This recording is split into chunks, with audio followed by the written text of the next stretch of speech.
Good morning, everybody. We'll call the meeting to order. Donna, if you could do roll call, please.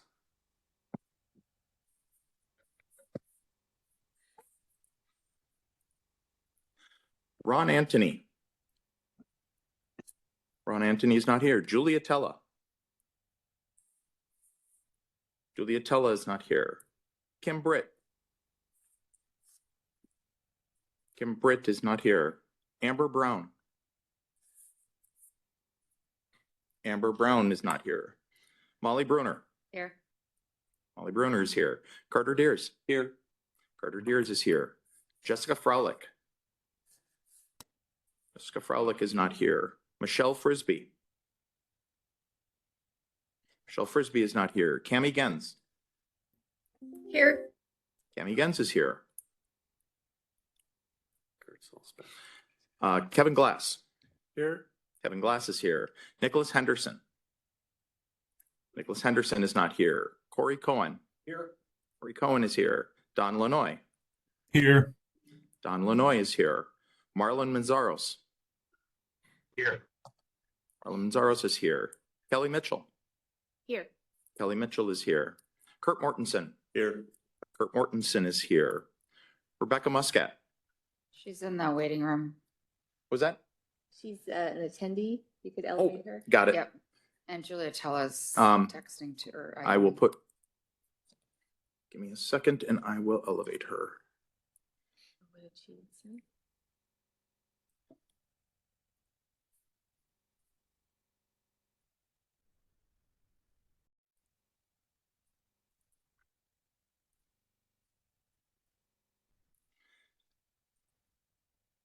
Becca, can you hear us? Yes, I'm here. Sorry, I've never Excellent. understood WebEx. Thank you. John Priam. Here. John Priam is here. Toby Steffens. Steffens is not here. Lane Sutherland.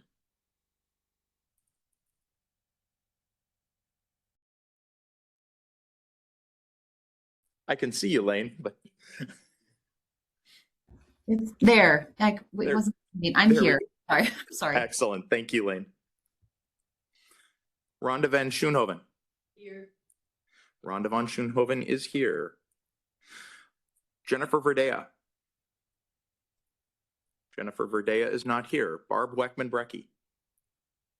Here. Barb Weckman-Brecky is here. We do have a quorum. And can you call Julia Tella, please, again? Julia Tella. Here. Julia Tella is here. Thank you. Thank you. All right, next we'll be looking for approval of the meeting minutes from March 25th.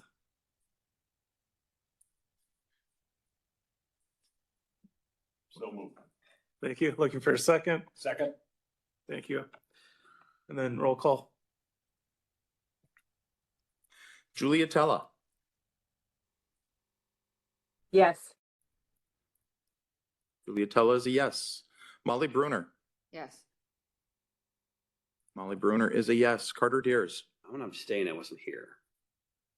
What was that, Carter? I wasn't here. I'm gonna abstain. Okay. Carter Deers abstains. Can you hang on? You went past Kim Britt and she's here now. Oh, so Kim Britt is here. Okay, you always excellent. call it in Kim, if they're not here. Kim Britt. Here. Do you, what's your vote for the minutes and agenda? I agree, yes. Yes? Okay. Cammie Gens. Yes. Kevin Glass. Yes. Corey Cohen. Yes. Don Lanoy. Yes. Marlon Manzaros. Yes. Kelly Mitchell. Yes. Kurt Mortensen. Aye. Becca Muscat. Yes. John Priam. Yes. Lane Sutherland. Yes. Rhonda van Schoenhoven. And Barb Weckman-Brecky. Yes. Thank you. Motion passes. Thank you. And I don't know if I neglected to say that was for the agenda as well, or should we do a new one for the agenda? I think we could adopt it by acclamation. So- I think we can just ask for if there are any objections to, Oh, yeah, there we go. Any objections to or any additions to the agenda, today's agenda? Hearing none, I think we can approve today's agenda. Sounds great. So I saw Andrea. Do we have Sarah as well that we can elevate if you haven't already done? For the workload study update. I had the privilege of kicking off a couple of the trainings for the workload study. And so I started by saying, on the very first day, this is the most exciting project you're ever going to work on. And then I realized when people's faces were really like flat, that I needed to change the word exciting to important. So this is the most important project that you may be working on in the near future. So that worked out a lot better as I move forward with that. But I see you both, Sarah and Andrea. So thank you for being here. And I will kick it over to you for an update. Thanks, Molly. You were fantastic. It was I think there's tears and it was no, I really appreciate. And Cammie, you were also great. There's a lot of we really appreciated having that. Just leadership and local perspective and kicking off the training. So thank you for doing that. Good morning, everyone. Sarah Covington. I know Andrea and I, my colleague who's also on, are the co-leads from Evident Change. I probably saw some of you in December. We did a quick update.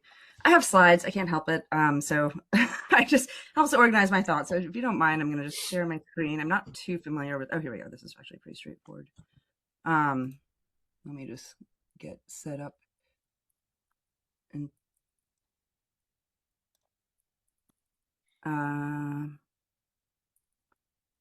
share screen. Just wanted to give a quick update on where we're at with the project. Don't really need this title screen, but can you all see the study timeline? Okay, so when we did an update last December, we had this slide in here. Just wanted to kind of refresh what generally where we're at in the project.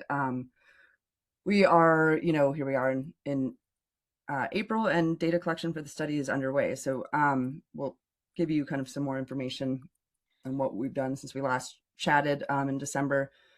But next steps, so data collection, agents who are participating in the study there are about 700 agents and supervisors who are involved in the study. They've just started data collection. It will go on for about 2 months, so to kind of mid to late June. We'll then enter sort of the analysis phase. We'll get over the summer, and then roughly have findings and report by October, sort of towards the end of the year. Again, there's not really updates here from when we last gave this update, but just wanted to share this again. So what have we been up to since December? One of the things we did was we worked with STI to develop a query to get aggregate client counts from all the agencies. This will be used to help, determine, so one of the sort of inputs or explore the funding formula and determine staffing demand and resources needed from the study. So that was run. Our agencies was really impressed with the quick turnaround from that. Agencies sent their sort of, again, aggregate level client data back to us. We were still in the midst of wrapping up the design stage in December, so that ended soon after we had last met. Finalizing the data collection tools. We worked with the design committee of agents and leaders and supervisors from an array of different agencies to provide input into that. So finished that in January, and then kind of went through the process of identifying who was all going to be in the study. So there's 39 agencies across the state, DOC districts, CCAs, CPOs, and about, as I mentioned, over 700 agents and supervisors who are participating. That was kind of a staged process to get to that point. And any of these, I should say, but I'm happy to elaborate on any of these, but we can certainly ask questions or share more later. And then once we've identified who was participating, Andrew and I did, with the assistance of some of you on the call today, we did 18 in-person training sessions at 7 sites across the state, and then we did 1 virtual. We do find that in-person is far more effective generally, so we tried to offer locations that were convenient for people. That said, there's certainly some areas that would be too much of a hike or too much of a commitment to, so we did offer a virtual training, which we just did on Monday. So everyone's trained, and data collection is on the way, underway, and it's happening. It's exciting. So a lot of part of the process is that people are tracking time on sampled cases and on these sort of scratch sheets. It's a little bit old school in terms of paper, but it's accessible and convenient if you're out in the field and things like that. But then there's a sort of submission process, and we've been working with Danelle from Gora from the DOC, who's uses Smartsheet in their DOC workload studies. So she's been helping with this, and it was exciting to hear last Friday, which was the end of the first week of data collection for some of the agents, most of the agents, I'd say. She was like, "This data are flying in." So I think we have, we're meeting later today to discuss, but it sounds like it's there, it's coming in. So that's really exciting to hear. And this is really just kind of like, well, what are we studying exactly? And this, we had a lot of discussions, with our leadership advisory team about this. So there's a list of, and I'll show a slide kind of the specifics of what we're studying is, an array of different types of investigations that are required by the state. And we're from the results of the study, we'll get a sort of start to finish estimate. So how much time does it take agents to do a PSI? How much time does it take to do a release investigation, and so on. So we're sampling those, agents are tracking time on those, and we'll get a really good estimate of that. And then supervision, we're looking at adult and juvenile probation and supervised release, excluding ISR, as it's covered in different funding stream.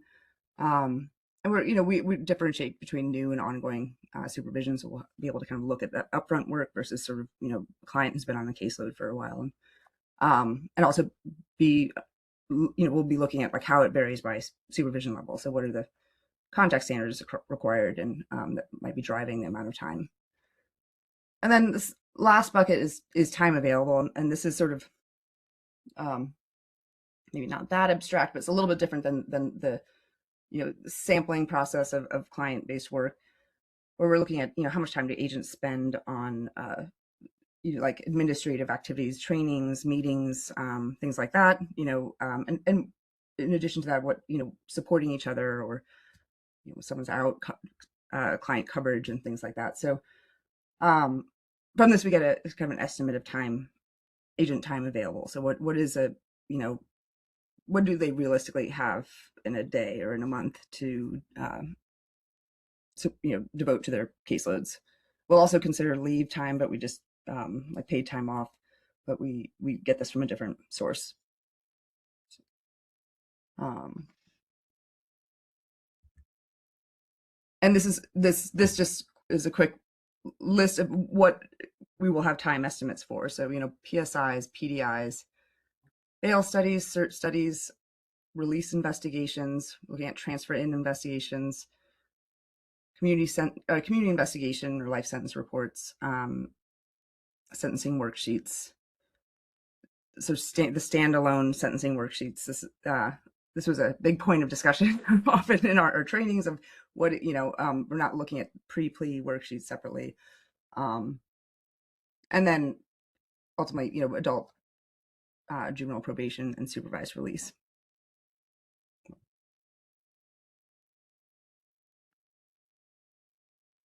And then just, where are we going from here? Well, we're continuing data collection, of course. So this is, as I mentioned, going to be happening through about mid to late June. It's not a concrete end date because for those investigations that we want to understand start to finish, we're going to allow those, agents who might still be working on those longer ones like, PSIs or PDIs, could still be, they could still be working on it at this point. So just allowing time to kind of for that work to finish. But generally, most of the data collection will be done kind of mid-June, which will then start with our analysis. And, we're also looking at, also need to do kind of a collapsing of the client level extracts that we received, or not client level, but sorry, the aggregate counts. And then while this is happening, we need to kind of think about what are the, I just confirm and estimate just what are the administrative costs that the funding formula covers in addition to sort of the agent time, the supervision time, and what updates need to be made there and adjustments, and then update the funding formula. Thank you, Sarah. Yeah. So I know a lot about this, so I don't have a ton of questions. I appreciate the update, but I wanted to, for anybody else, questions, comments that you may have for evident change.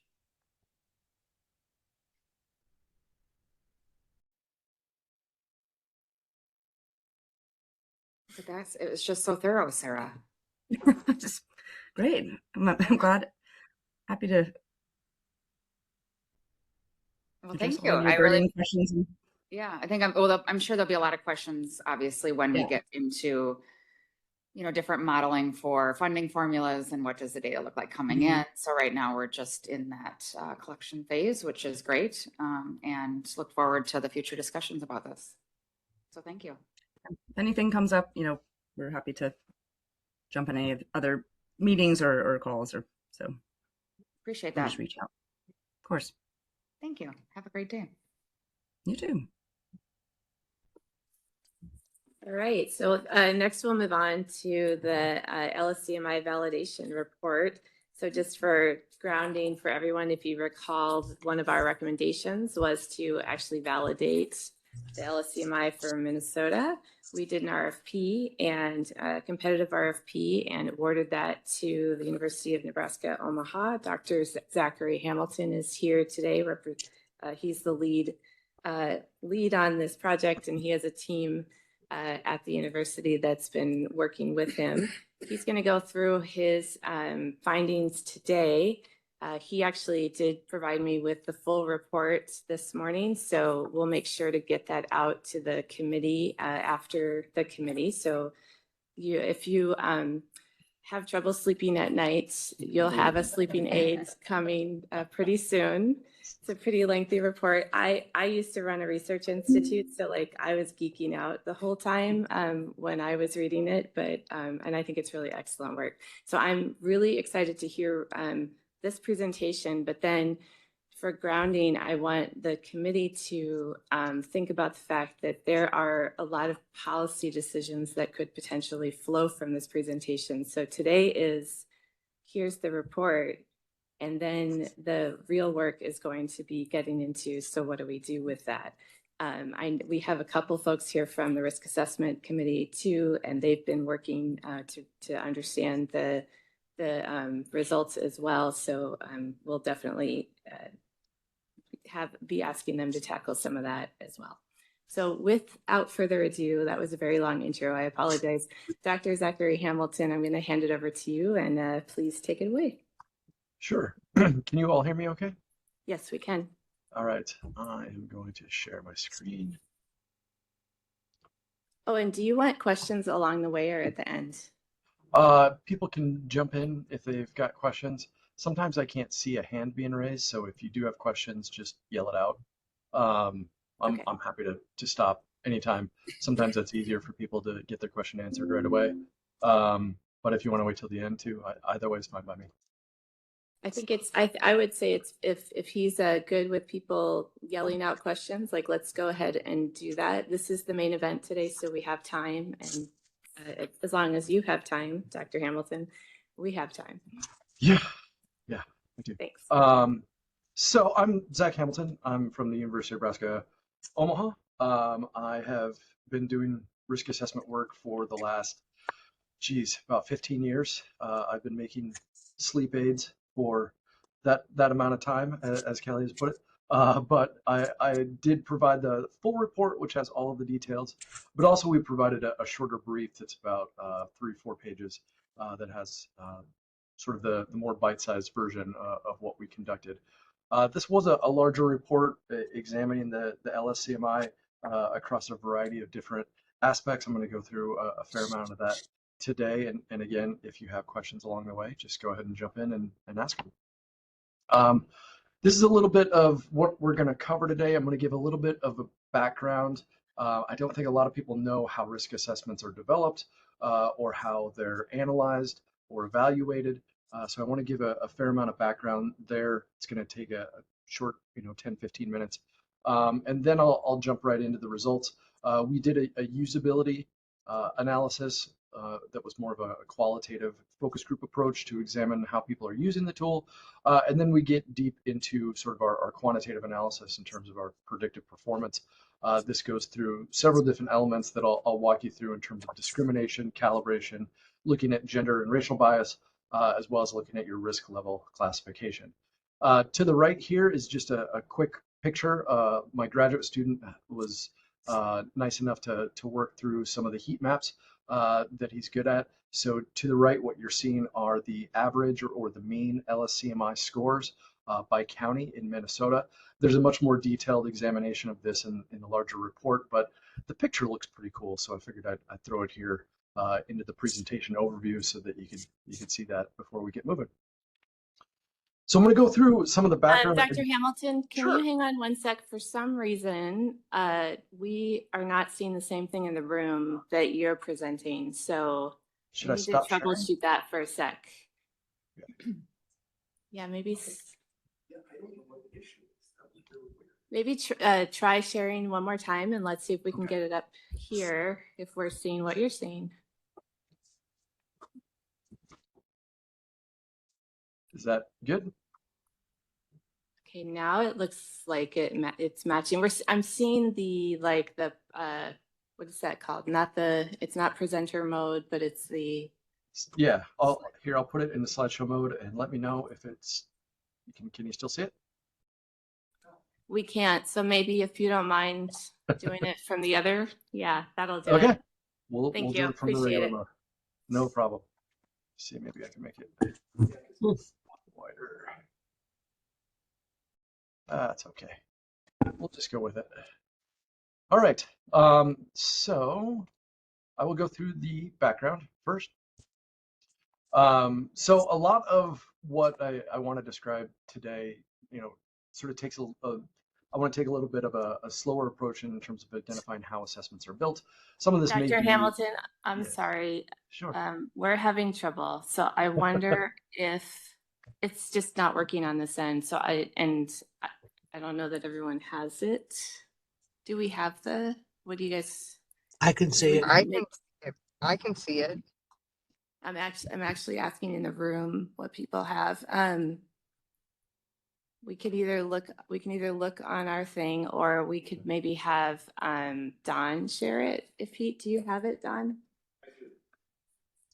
Maybe we can have Don share it so that we're all seeing the same thing, or see if that works.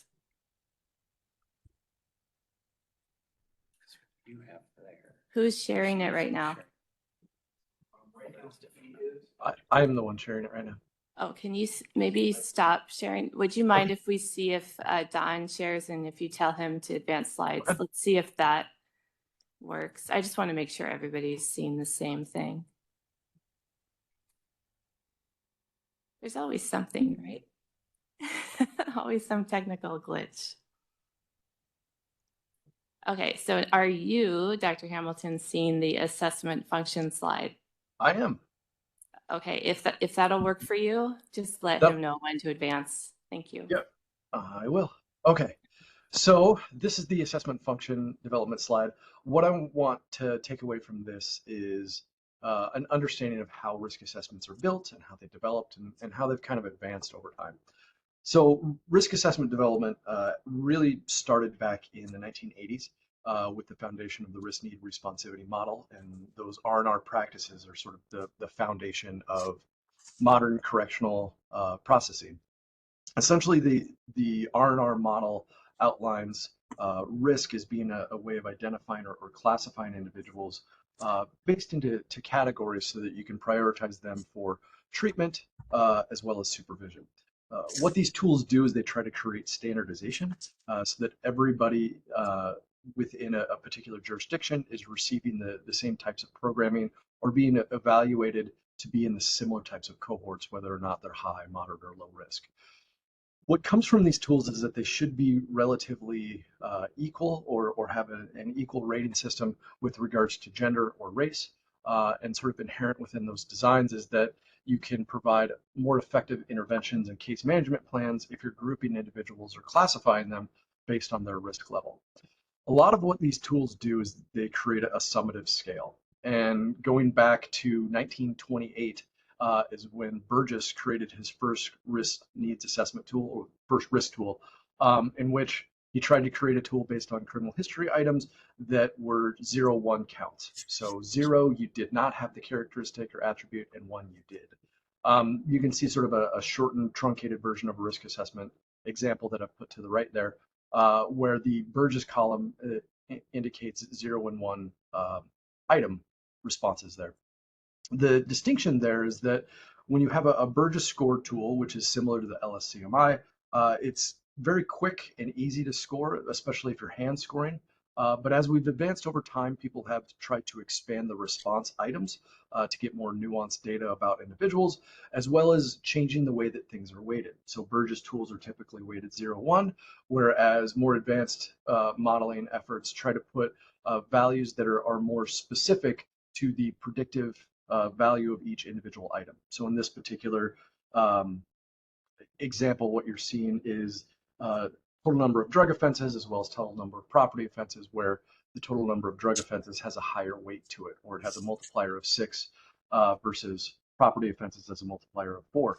This is in contrast to those Burgess score tools, which essentially have 0-1 indicators, were meant to be hand scored so that the assessment could fit in the breast pocket of say, a probation officer out in the field. The idea, though, is that both types essentially summarize or are added up, in which responses get a value, those values are added up, and then a cut point is set to identify whether or not someone exceeds that cut point on that continuum, and whether or not they're high versus moderate or low risk. And you can advance to the next slide.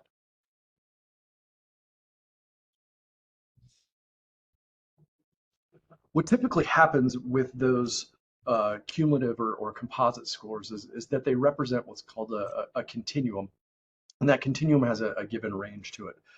In order to make it more applicable for practitioners, we divide up that range or chop it up into high, moderate, and low risk categories. What you're seeing there on the top figure is the normal distribution, or a bell curve, that is typically what you see with risk assessment development. Essentially, this is an example that I've developed in which if you had a risk assessment that ranged from 0 to 100 points, you might identify what's the average risk score. And right around the average, you'd see a lot of the distribution there, which represents sort of the middle part of that normal or bell curve. Typically, you'd identify what's the rate of recidivism of that particular average rate. Let's say it's 30 points and their base rate is 25%. You could then set thresholds above and below that average to identify what represents your high and your low risk classification. So in this particular example, high would be 50% above the base rate, whereas low would be half the base rate, or roughly 12 or 13%. The way that we set this up is that the idea is that there's an underlying rationale for what makes somebody high risk versus low risk based around those recidivism rates. But as those recidivism rates might change based on where that tool was developed or the population that you're applying within, where you set those cut points can be adjusted. And there's no real hard and fast rule as to why you set cut points in one spot or another. It doesn't have to be 2 times the base rate. It could be 3. It could be 50% above the base rate. It's all based on preference and risk tolerance of that agency. What we typically like to see, though, is some sort of distribution that meets with those sort of normal distribution parameters. And so when we set those cut points, we want to see the moderate risk group have the largest amount of the population, in this example, 50%, and then maybe 25% in either the low or the high risk group. And what that allows us to do is really organize our resources as an agency. So your low risk population, they should be identified for diversion or administrative supervision. Essentially what the research says is that the least amount of effort you put into supervising these individuals, it typically ends up making them better. And any great work to put into, any additional work to provide them programming or additional services or high intensive supervision tends to make this group worse. That moderate risk group, they kind of fall within the middle with some sort of minimal conditions around supervision and maybe services, where you want to reserve your more intensive supervision and programming for that higher risk population. And you can advance to the next slide. With regards to how this works within the LSCMI, the LSCMI essentially is a derivative of one of the tools that was built by Anders and Bonta back in the 1980s. They built the LSI first. That was built in 1980, and then in 1985 to 1995, they collected and implemented their LSIR. That tool sort of existed, and in many agencies it still exists today, but they advanced to the LSCMI to include more case management and responsivity elements back in their version that they launched in 2005. It's one of the most widely used tools in North America. And when you look at the prediction and the performance of that tool, it tends to be pretty good. It has moderate effectiveness within a Canadian population, but what we typically see is it tends to perform a little bit weaker within US populations. There are notable issues that have been identified within the LSCMI. Particularly, it has a limited range. Going back to that Burgess scoring, all of the items are 0, 1. Everything gets an equal weight. And so a lot of people have identified issues within sort of that limited range of scoring, whereas more advanced tools have a wider range and more items in the responses. Predictive shrinkage, which I'll talk about here in a little bit, is another concern of when you take that tool and move it out of its original development sample, it tends to shrink in terms of its performance as you go to a different agency. There's also concerns with regards to gender and race ethnicity bias. We'll talk about that in a little bit more detail, but essentially the LSCMI has been found to have some issues with regards to both of these types of biases.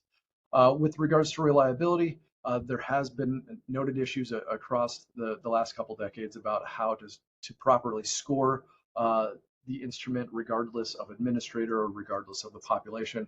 And we'll go through some of those things when we get to both usability and inter-rater reliability assessment. You can move to the next slide. Okay, predictive performance. This is sort of a larger section in which I'm going to talk a little bit about how we do each one of these. You can go ahead and move on. Predictive performance is evaluated in several different ways. So after a tool is built, typically what happens is that it's implemented, and whatever agency it's implemented within, best practice says that you should let that tool run for about 3 to 5 years and evaluate it every 3 to 5 years. You should be able to take the results of whatever that evaluation is, feed it back into how you're using that tool, and maybe make adjustments to improve it every 3 to 5 years. Where you hit in terms of whether or not it's 3 or 5 or maybe even more depends a lot about the size of the population that you have and the agency definition of recidivism. You all use a definition of recidivism of 3 years. And so looking at the higher end of that spectrum is usually what you want to look at. So best practice for you all should be roughly around 5 years. What we're doing here is evaluating different elements of performance. The first one is the most common that's done in pretty much every evaluation. It's called discrimination. So discrimination is assessed with what's called the area under the curve statistic. It essentially says, can you identify high-risk individuals from low-risk individuals? That means, do higher-risk people recidivate at a greater rate than lower risk people. And I'll get into some of those details as we move along here. The other element is really how your tool matches your particular jurisdiction. And this gets into what's called calibration. So the LSCMI and every tool, each score has a predicted rate of recidivism or a predicted rate of failure. What we try to do within every evaluation is examine whether or not that predicted rate of failure matches your actual rate of recidivism or failure within your population. We do this through a couple different statistics. One's called the root mean square error. I'll get into that in a little bit. And then we use what are called calibration plots as well. The last element we look at, and this will really be the first element that we talk about when I get into the results, is called inter-rater reliability.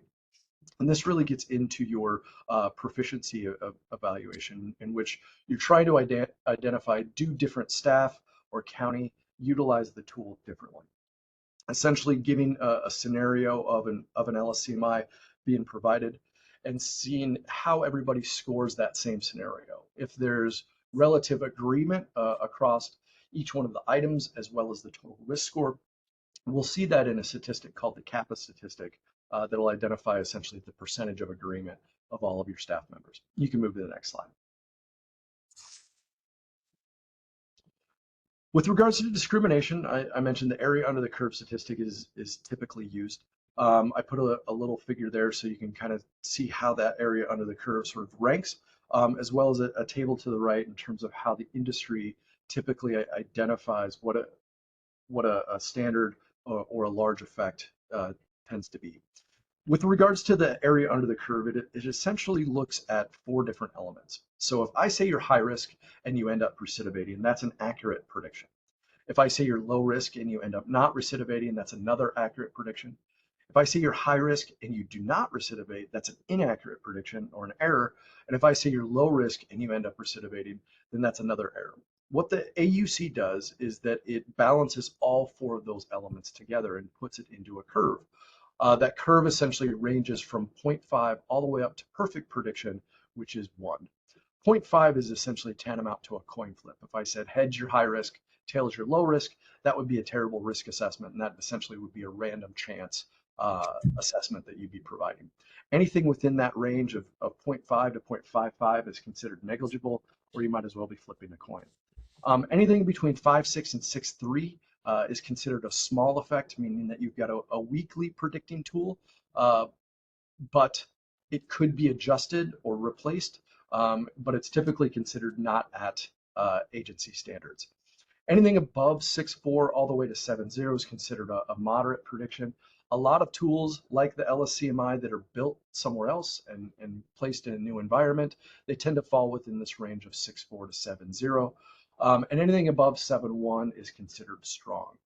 Typically, those models that identify a strong predictive accuracy are those ones that are really developed locally and sort of harness the local data that you all are using and collecting. And a lot of those tools that are built with some sort of local context within them tend to make it within that strong predictive accuracy.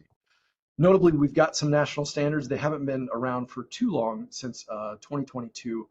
The Council of State Governments got a whole bunch of risk assessment developers together, and they sort of came to a consensus that that moderate threshold level of 0.64 in terms of the AUC, that's considered acceptable, meaning that you can continue to use your tool, but you might want to think about some adjustments. Anything below that, the tool should either be modified or improved, or it should be replaced. And you can move to the next slide.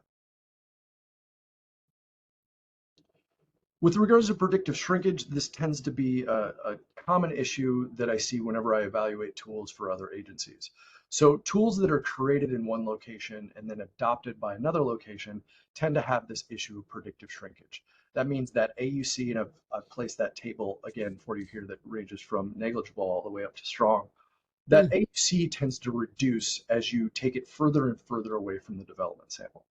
So 2 particular examples. One is the LS or the level of service sort of battery of tools that are used across both Canada and the United States. And another tool, the Ohio Risk Assessment System. I've put sort of 2 lines there so you can identify the distinctions between them. Both tools were developed in sort of different locations and then applied more globally or more nationally. The LSCMI, the original LSI tool, was built in Ontario. The ORAS tool was built in Ohio. Both of them achieved pretty strong predictive performance in that original development sample. They're utilizing that local data. They're really carving out the best tool for that specific population. What they do then is they take that tool and they move it to a new location. So with regards to the ORAS, they moved it to Texas. With regards to the LS version of tools, they moved it across Canadian provinces. And what we saw was that we took that tool that was very, very strong, and then moving it to that new location, it tends to get a little bit weaker or fall into that moderate range. As the ORAS was moved from Texas to Indiana, and as the LSCMI was moved from Canada to many of the US states, what we saw is even more weaker results as you move it from place to place. And the distinctions really are is that that tool was really designed for a specific population. With regards to the LSCMI, it was originally built with a entirely white male Canadian population. And as you move it to different locations, you see different rates of recidivism, different rates of predictive offending that go into the tool, as well as different demographics in terms of age, race, and gender of their particular population. And so as you move it away from that population, you tend to see this shrinkage go forward. And you could move to the next slide. As I mentioned, calibration is the other element that we look at. So each one of the risk scores within the LSCMI is associated with what they've predicted as being a probability of recidivism. If you've got a tool that's not as strong as it should be, what you'll tend to see is what's called overprediction. If you've got a tool that tends to not match the rate of recidivism for your particular population, you might see what's called underprediction. And so I've put two plots up there to the right, those two white plots. On the left is overprediction, and on the right is underprediction. Essentially what it means is that the tool was created somewhere else and placed within a new population, and it's not matching in terms of what that predictive likelihood should be. If I say that a person that's high risk should recidivate at a 60% rate and they only recidivate at a 30% rate, that's a miscalibrated tool.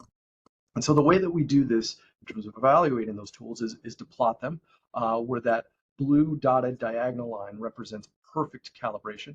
The orange line represents what the tool is providing, and you can see that flatter slope of the left plot that indicates overprediction, meaning that the tool's saying that they're higher risk than they actually are, and the opposite can occur with underprediction with that plot on the right, where you can see that dotted line is well above that dashed perfect 45-degree angle line. We also use a statistic to identify how far off that tool is miscalibrated, where you can see excellent is anything between 0 and 6% off. Anything from 6 to 9 is good. 9 to 13 is fair, and greater than 13% is poor calibration. And you can move to the next slide. The next thing that we look at, and this is one of the more important aspects, is looking at bias and overclassification. Typically what we see whenever a tool is developed specifically with a larger proportion of white male population, which is common within US correctional systems, is that you tend to see females and minority populations as being overclassified or put into higher risk scores and higher risk classifications than their actual probability of recidivism is indicating within their observed rates of recidivism. What I'm showing you here is sort of an indication of one type of bias. So you can see the risk score is there at the bottom of that figure, going from 0 to 100, and then the probability of recidivism goes up the vertical axis. What you'd like to see, again, is a nice 45-degree angle line. So as risk score goes up, your recidivism probability goes up as well. As you can see, both the male and the female dotted or dashed lines go up at the same rate. These two lines would have the same area under the curve statistic. But what we do see is what's called an intercept gap. So when both lines are going up, you actually see that females don't recidivate at the same rate as males with every single score. So a female that scores 50 might have a probability of recidivism of, say, 40%, whereas a male might have a probability of recidivism of 50 or almost 60%.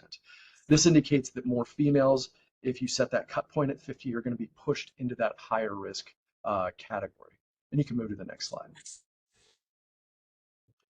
The other element that happens is what's called slope bias. So if a tool is a better predictive, if a tool is better predicting one race or one group by comparison to another, you'll see what's called slope bias. That white line representing the white population goes up at that nice 45-degree angle line, but then you see the predictive line for the black population is much flatter. That flatter slope means less discrimination. It means, in this case, it means that it's a poorer predicting model for the black population compared to the white population. Again, these are hypothetical examples, but essentially what it means, or what it would mean in this particular tool, is that in the low end of the risk distribution with scores around 0 to 40 points, the white and the black population are relatively similar, but as you get above or into that higher risk scores, you see a greater portion of black individuals being pushed into a higher risk category, and they're just not recidivating at the same rate. As that gap extends, that's what's called slope bias. And you can move to the next slide. The last element that we look at is taking the tool and trying to break it down into the risk categories. So essentially, that composite score is produced from the assessment, but people don't typically use the composite score. Everyone's placed into a risk category. The LSCMI uses these 5 categories of very low all the way up to very high. I think the very got cut off of my high at the far end there, but you can see it goes high and then it should be very high at the end. What I'm showing you here are 2 sort of hypothetical looking plots. And what you'd like to see is in both of these plots is that the left one represents how your population breaks down in terms of the percentage of your population in each one of those categories. That's a nice sort of normal bell-shaped distribution where you've got 5% in the very high and very low. And then you've got low and high at about 20% and the moderate at about 50%. That's a really nice distribution. It tends to make things easier in terms of service provision when you have things broken up like that. What you see on the right is also what we want to see. This is, instead of looking at population percentage, we're looking at recidivism percentage. And what you'd like to see is that that tool is identifying a greater rate of recidivism as you go from very, very low all the way up to very high. That plot on the right is what we call our stair-step effect. So you want to see each category increase like you're going up a set of stairs as you go from very low all the way up to very high. That tends to represent what you want to see within those risk levels. You can move on to the next slide. Okay, so that's sort of the basic bare bones of how a tool is developed and how we go about evaluating them. What I'm going to describe in this section is how we evaluated the LSCMI. So you can move to the next slide. So our first analysis looked at the usability of the tool, and this is really where we gather information from you all to identify what you feel is working, what you feel is not working, what could be improved, what do you feel you all do very well. And so what we did was we conducted 5 60-minute focus group sessions. We tried to gather a cross-section of individuals looking at tool users as well as administrators across 43 counties across Minnesota that all participated. Now, some counties had more people participate than others, but we did have that representation across 43 counties in Minnesota. We examined the challenges within implementing the tool, try to examine specifically what's working within agencies and what sort of difficulties that you might have across agencies as well. We tried to look at consistency in both training and scoring of the tool. You can move on to the next slide. In terms of the evaluation, we took results from your proficiency examination and utilized our inter-rater reliability analysis to look at percentage of agreement across the scenario that you provided in that training. We looked at performance in terms of the AUC, calibration, bias, and risk levels, and we also did a little bit of sort of a proof of concept. So we took your tool and tried to make some adjustments to it to demonstrate how you can get some improvements with those adjustments in what's called a recalibration. I'll go through all of that in the next section. You can move to the next slide. So in this section, I'll talk about the findings and go through each one individually. This might be the part where you have questions. So again, if you do have those questions, just go ahead and let me know as I go along. You can go ahead and move on to the next one.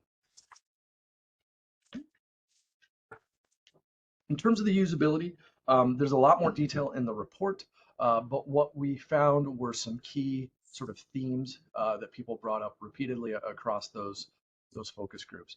One of them was training and proficiency. A lot of the users found that there was substantial variation in terms of the training that was available across counties.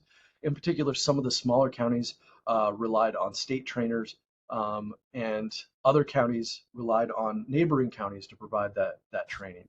Larger counties tended to report more consistent and retraining schedules, but in those smaller counties, they felt as though the training could be improved in terms of its consistency and availability. There were definitely scoring challenges that people brought up repeatedly. Some items were identified as ambiguous, had double negatives or negative tones to them. Those are all detailed in the report, and I will say that those are common sort of issues that people have with the LSCMI tool. There was a notable discussion around cross-county variability.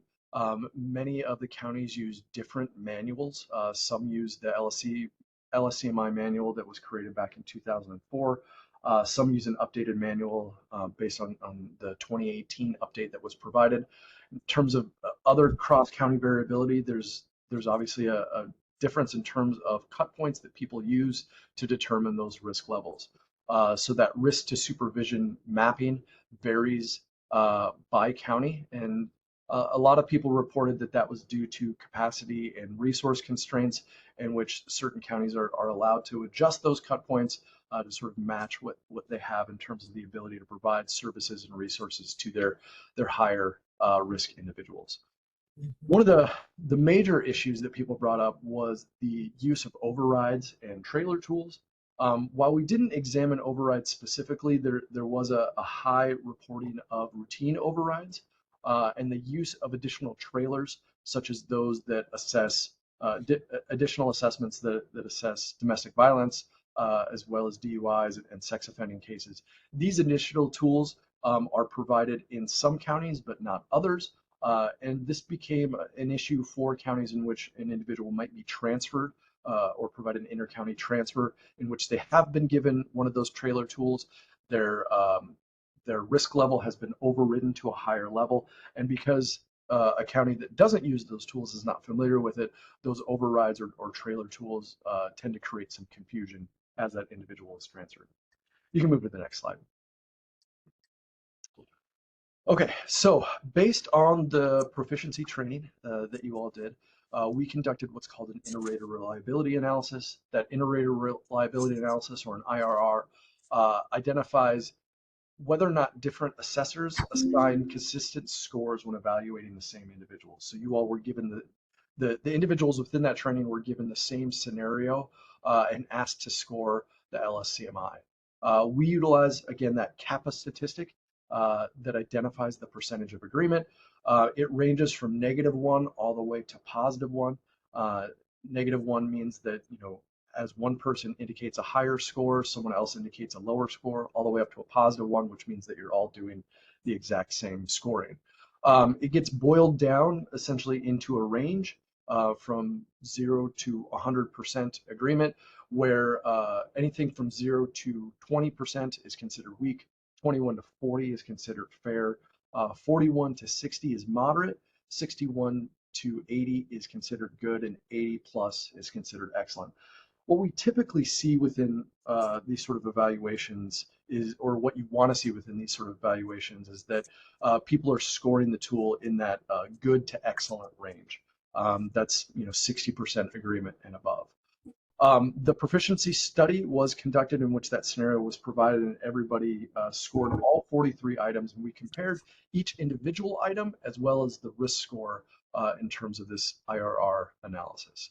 Our findings are presented below, and what I can say is that you all are really, really good at scoring the LSCMI.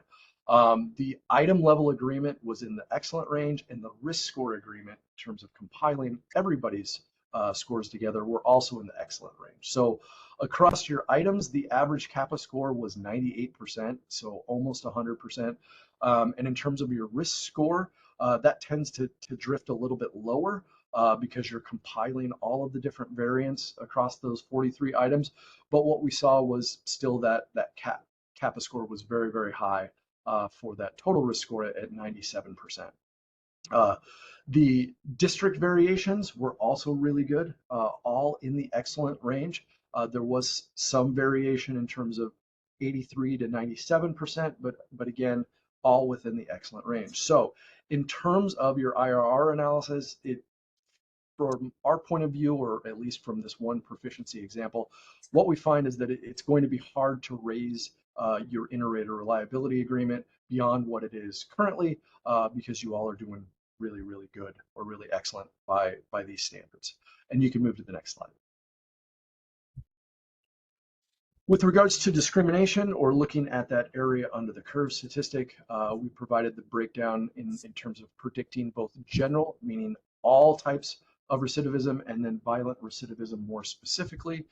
Typically what we see within evaluations is that the LSCMI does a little worse in terms of violent prediction versus general recidivism. What we found were in the range of weak to moderate levels of predictive performance. You can see it broken down between male and female, as well as violent and general. The average scoring ranges across the entirety of the LSCMI data that we were provided range from 0.63 all the way up to 0.65. And again, the general was just a couple ticks higher than the violent prediction recidivism. All in all, right there at that sort of borderline of weak to moderate performance levels. You can move on to the next slide. Here we provide that same breakdown, but by race and ethnicity. You can see a breakdown of violent and general across white, Black, Hispanic, and the American Indian population. What we see again is still that weak to moderate levels of predictive performance. You see better predictive performance for the general recidivism as compared to the violent recidivism for all of the different race and ethnicities. The strongest prediction is for general recidivism for both white, and then slightly behind that with regards to some rounding is Hispanic. But you see the weakest prediction for the American Indian population, where both the violent and the general prediction fall below that moderate range into the weaker range, or the smaller predictive effects. And you can move to the next slide. We also examined your AUC across time. I'm sorry if the numbers are a little bit small on your screen, but essentially what you're looking at is a line chart that identifies the area under the curve for the total population, going back to your initial implementation back in 2012, all the way through the data that we had, which is through 2022. It stops at 2022 because we had to wait or look at 3-year outcomes, and so the data was pulled in 2025. So 2022 plus 3 years of recidivism outcomes, that gets us to 2025. And what you can see is that initial year, that sort of partial year in 2012, was the lowest. That was at an AUC of 0.58 for the total population. It almost immediately bounded up to 6.3, which is just below that moderate level, gets into the moderate level in 2014, works its way up to 0.66 before dropping after COVID by just a percentage tick. This is sort of what we see pretty consistently within the Minnesota population. We could probably project going forward that you'd probably stay at this 6.5 rate, maybe drop or increase 1 additional point up or down based on sort of what we're seeing across time. And you can move on to the next slide. With regards to calibration, what we're seeing is what's called over prediction of risk. This calibration plot, that's your blue line, and all of those dotted lines in which all the dots are connected by that blue line that represents the calibration performance. Again, that dashed 45-degree angle line, that represents perfect performance, and you can see sort of the flattening of that slope of your calibration is lower than that perfect prediction. This over prediction of risk means that people are being identified at higher risk scores, but just not recidivating at the rate that they're predicted to recidivate at. Utilizing what's called the root mean square error, we identified the percentage off or how off or miscalibrated that line is from the perfect calibration, and you all are off by about 21%. That represents our weak performance range, not quite poor, but in that weak range, just above the moderate range. This is, again, indicating over prediction of risk based on the application of the LSCMI in Minnesota. You can move on to the next slide.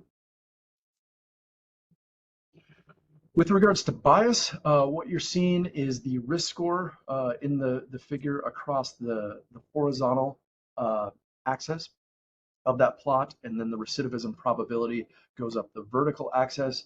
You can see the red line represents males, the teal line represents females, and what you're seeing is sort of that separation of those two lines as you move from lower to higher risk. This represents a little bit of slope bias as well as a fair amount of intercept bias as well. What this indicates is that females are overclassified by comparison to males, meaning that they're scoring, when they score at the same value as males, they tend to recidivate at a 12% lower rate than males do, meaning that where those cut points are set, females are being pushed into higher categories of risk than they might not necessarily be appropriate for, and that's an indication of gender bias within your tool. And you can move to the next slide. Within the race and ethnicity, this just represents white versus non-white. It kind of we provide much more detailed slides and figures within the larger report. This one, just looking at white versus non-white, kind of merges some of those minority groups together, meaning that Black, Hispanic, and American Indian are all sort of merged within that red line. This was for the purpose of the presentation to make it go a little bit quicker. But what you can see is that there's not a lot of bias when you're just comparing white versus non-white. You do see that the non-white population has a greater rate of recidivism by comparison to the white population. It indicates some slope and intercept bias when you're just making this sort of rough white, non-white comparison. And again, within the larger report, you can see bigger distinctions within the populations. And you can move to the next slide. With regards to our risk level categories, this is the percentage that fall into each one of the 5 categories, going from very low all the way up to very high. What we're seeing is that the very low and the very high aren't used or aren't identified very frequently within Minnesota. So instead of seeing the 5 to maybe even 7 or 8% that likely should be in that very low or very high risk category, you're seeing only about 2% fall within very low and very high. Most everybody falls within the low, moderate, and high risk categories, which range from 27 to 37 and then to 32%. It's not to say that any one distribution is better than the others. You like to see a little bit more spread or a little bit more utility of those very high and very low risk groups. But what we're seeing is somewhat of a symmetrical distribution. And this is pretty consistent despite the fact that we have those distinctions within the county level cut points that people are setting differently across counties. And you can move to the next slide.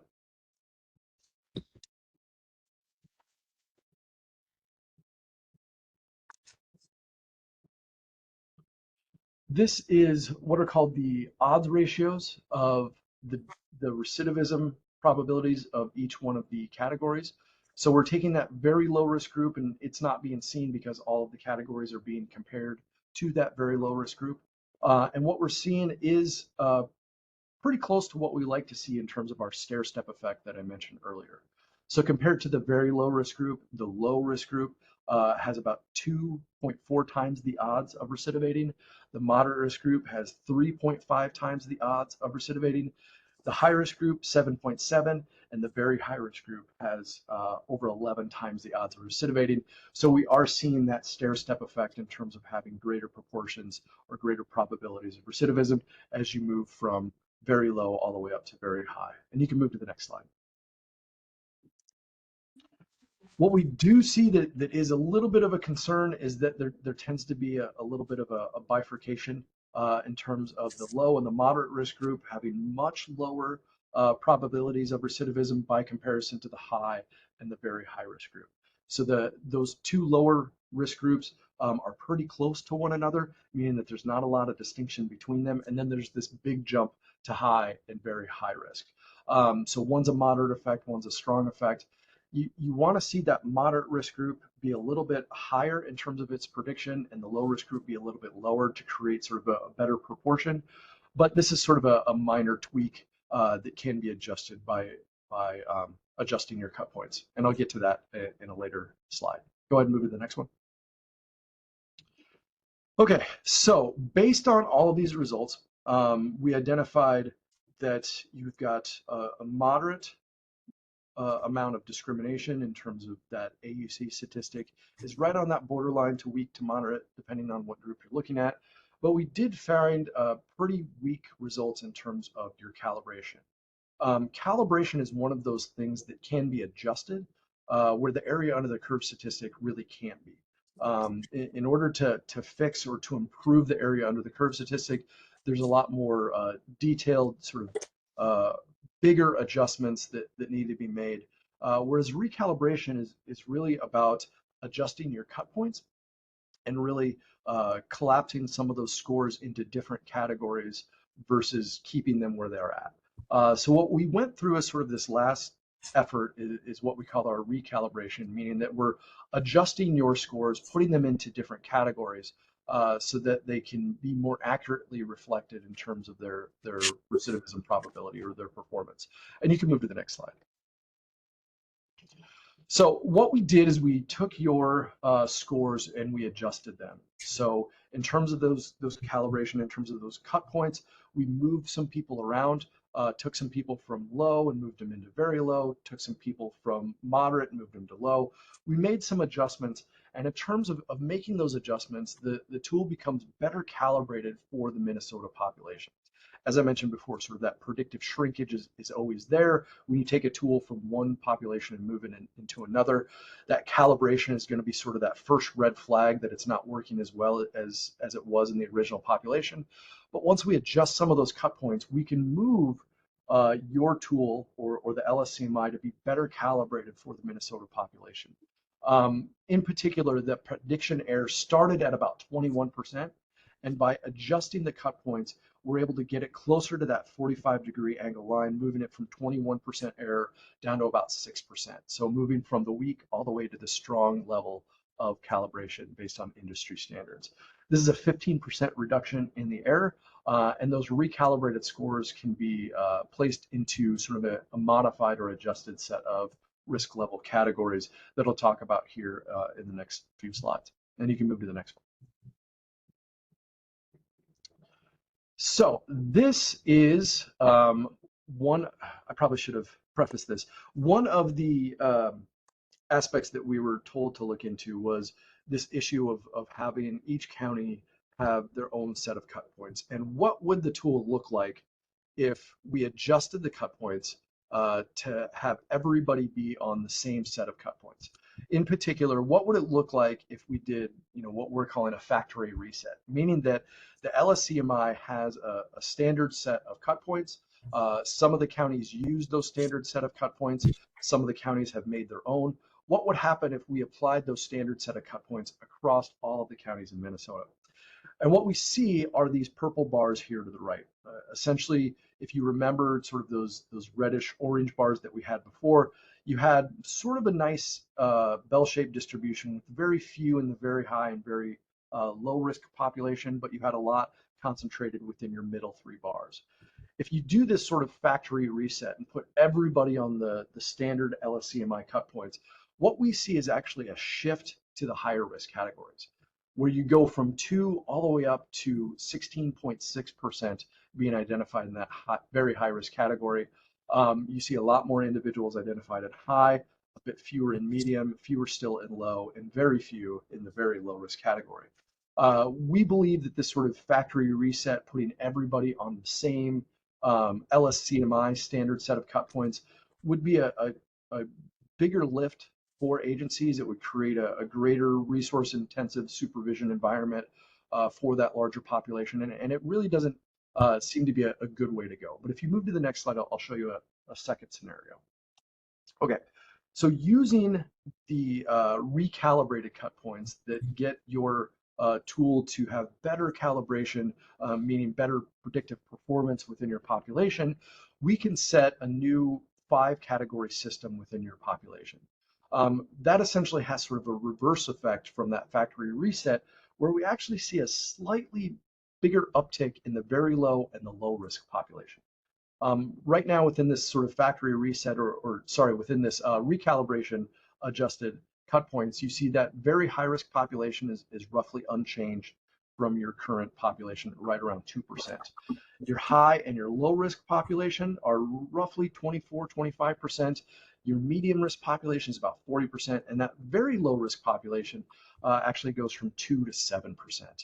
We feel that not only does this improve the calibration and performance of your tool, but it better resembles a probation population. And these bars sort of represent what we see in the literature in terms of what the categories typically represent within a probation as compared to, say, a parole or a higher risk population. We also believe that this might save the state some supervision resources over time by putting more individuals within those lower risk categories, which would indicate less intensive supervision levels. You can move to the next slide. I was asked to put those calibrated cut points up there as well. So your standard or your factory reset is there on the left. Those are the LSCMI standard levels going from 0 to 4, 5 to 10, 11 to 19, 20 to 29, and then 30 plus. That's what they set. That was based on sort of that original Canadian sample that they created, or what they call their normative sample.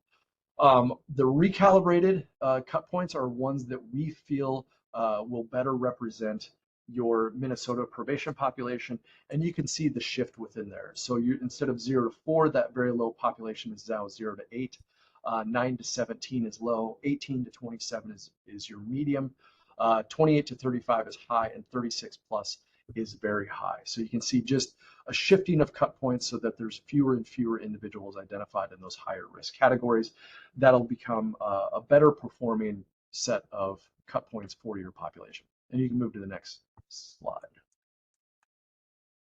What I will say is I was a little bit hesitant to provide those cut points simply because I know all of you are then going to take those and apply them to your population and see where everybody falls.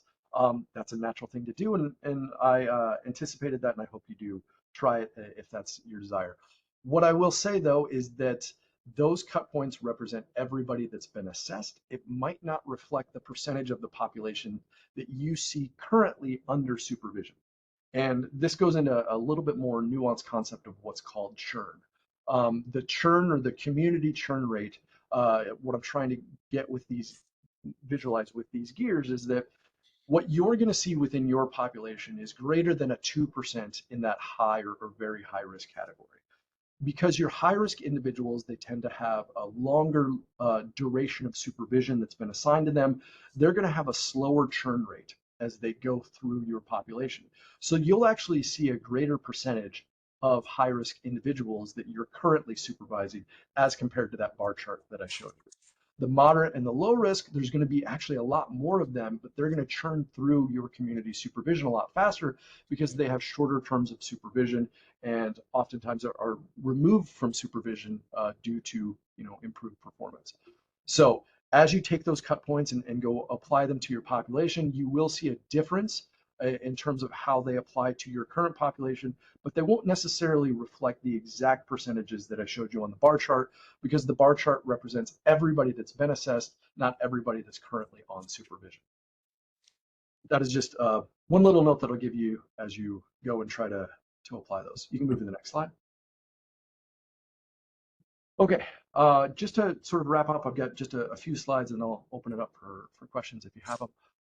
With regards to the LSCMI in Minnesota, what we saw was roughly weak to moderate performance. The discrimination, if you average everything across time, you see that borderline moderate predictive performance that is currently meeting the national standards or just slightly above them. Those national standards are right at 0.64, which is really where you're at, 0.6465. The tool is identified to have poor calibration.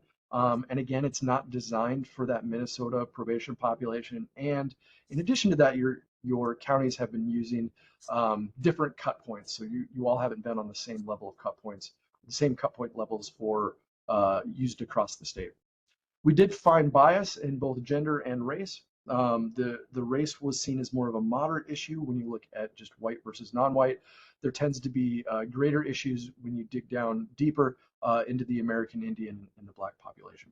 We see definitely a larger amount of bias when you're looking at males versus females, where females are being overclassified by comparison to males, which is pretty common for the LSCMI tool. In terms of risk levels, the functionality is roughly adequate, even with those county level variations in risk levels. We do not advise applying sort of a standard factory reset of just using the standard LSCMI risk levels. That tends to push more of your population into the high risk categories, which we would not advise, as I mentioned. You can move to the next slide. In terms of our recommendations, they fall into sort of into four sort of increasing in intensity recommendations depending on what your agencies feel is the best approach. One is to continue on with the current LSCMI. You could do that factory reset if you wanted. It's not advisable, but we do recommend that you do have some sort of standard operating procedures for your cut points. Having each county represent a different set of cut points on the LSCMI breaks that standardization, which is really the entirety of why you're using one tool across your state. Excuse me. Using one tool provides that standardization so that somebody isn't low risk in one county and moderate risk in another county. Whether or not you want to do the factory reset to the LSCMI cut points is a different story. We don't advise that, but what we do advise is potentially recommendation number 2. The recalibrated models that we provided and those adjusted cut points, those would improve the functionality of your current tool. By adjusting the cut points using those scores or the scoring ranges that we provided, that would provide a universal standard across your state. It'd be a better fit for your Minnesota probation population, and it might also reduce some of the discrimination and bias issues that we're seeing. It wouldn't get rid of them entirely, but it would slightly reduce them over time. The third option is a little bit more intensive, and this was brought up in some of the focus groups as well as some of the administrator interviews that we've identified, is that some have identified that should Minnesota move on to a different tool. There are tools that do have greater performance. I've listed 3 there. This is sort of recommendation number 1, or maybe the primary recommendation is the identification of a tool that might provide more nuance in terms of your population. The compass, the strong R, and even the MinStar that's utilized within the DOC population has a greater range of items. Those items have more responses within them, so they're not just 0-1 indicators.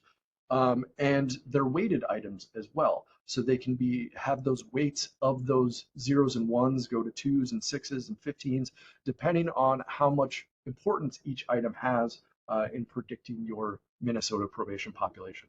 What we've found is that these sort of concepts, when they're ingrained within your tools, they can increase the performance. If a tool is unadjusted or just adopted off the shelf, it still falls into those problems of having shrinkage.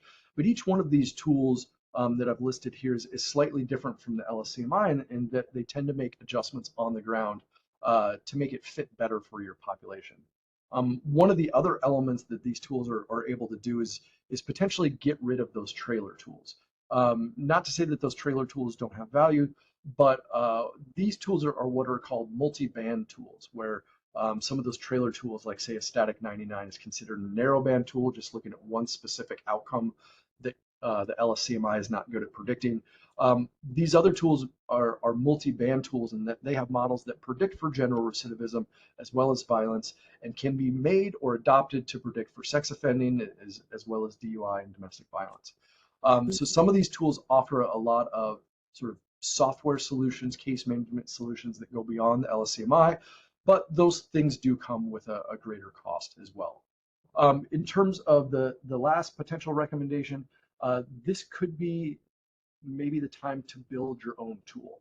So somewhat in the vein of how that compass, the strong R, and the MinStar were developed, each one of those tools were developed by creating an assessment locally, utilizing local expertise to select and create the items and all of the responses that go into them, develop that localized version. And in that way, you create a tool that's yours. You can adjust that tool over time. You can make sure that you remove any issues of shrinkage or bias as you continue to develop that tool. It sort of has that issue of maybe having limited availability of data to start, but as you grow over time, you get more and more confident and are able to increase the predictive performance of the tool. So again, these are sort of the 4 recommendations and sort of the increasing level of effort going from 1 to 4. But with that, that's really all I had to present, and I'm happy to open up for questions if you have them. Thank you, Dr. Hamilton. That was a lot of information. So I'm sure that many people are overwhelmed, but we'll open it up for questions now. Dr. Hamilton, I heard you do this presentation in the subgroup. Could you also explain why it's like we can't open the hood as you talked about on the LSCMI to weight or adjust things, at least as it stands now? Yeah, so the LSCMI is what's called a proprietary tool. So it's not freely available. You all pay for it. You pay per assessment. And because of that, they have sort of a brand. And that brand is that these are the items that were created. This is the tool that's developed. It's the one that's used everywhere. They don't make adjustments to those items. You can't add or take away items. I mean, you can take away items in the sense of not scoring some of them, and the tool developers have said you can not score up to 4 and still be okay. But in terms of changing or adjusting or adding more responses to increase the accuracy, that tends to not be allowed with the way that the tool developers have created it and the way that multi-health systems applies that tool. Did that answer your question? Yes, thank you.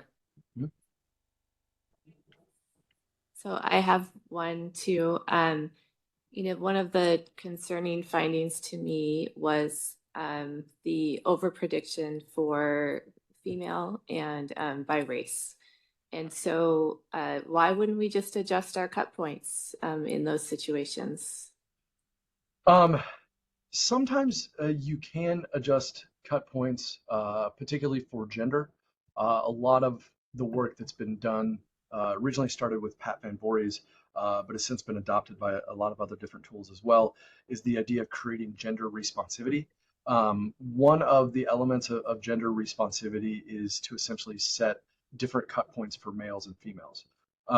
This is seen as something that's really acceptable within an environment of a risk assessment. Oftentimes, within sort of correctional settings or particularly prison settings, males and females are housed separately, so having separate scoring and cut points is seen as acceptable.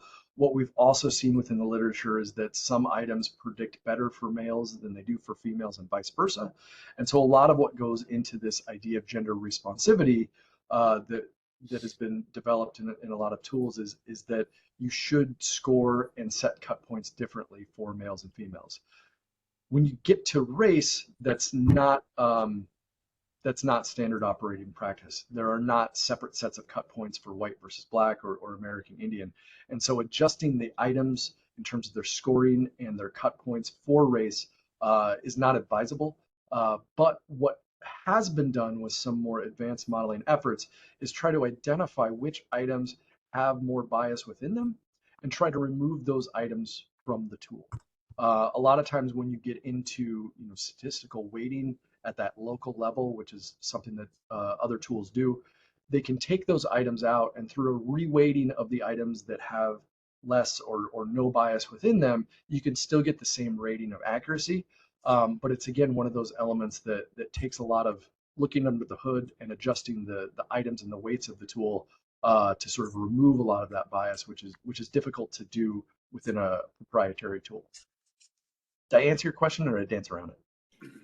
I think I did. So there's sort of 2 things going on. Number one, like for gender, there might be different things that are predictive of recidivism by gender. So like you might even have different items for you might be scoring different items by gender because those are the things that predict recidivism for those groups. is Correct. partly what I'm hearing. So that's sort of, that's more acceptable in the field, Correct. is to actually vary the items that you score by gender. Yes. But we can't do that because it's a proprietary tool. And then by race, you're trying to get to items that work across the entire population by race. So Correct. it's not acceptable to vary those things. Yeah, as far as the industry goes, there's no tool that I'm aware of that varies scoring or cut points by race. Thanks.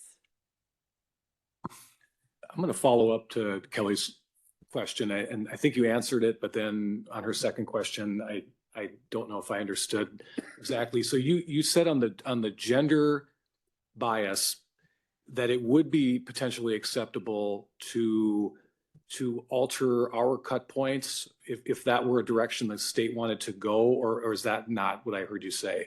And if so, do you have a recommendation for how that might look?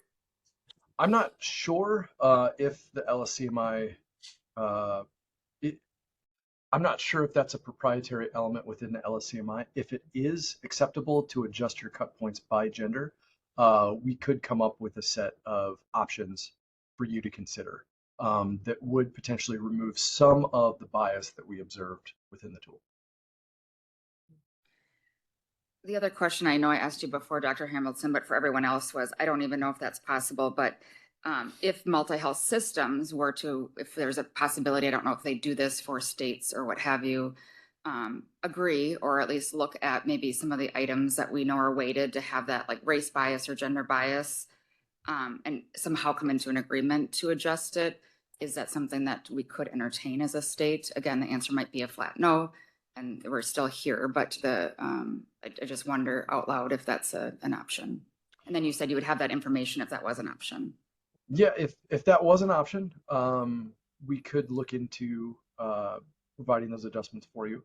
I'm not sure if it is.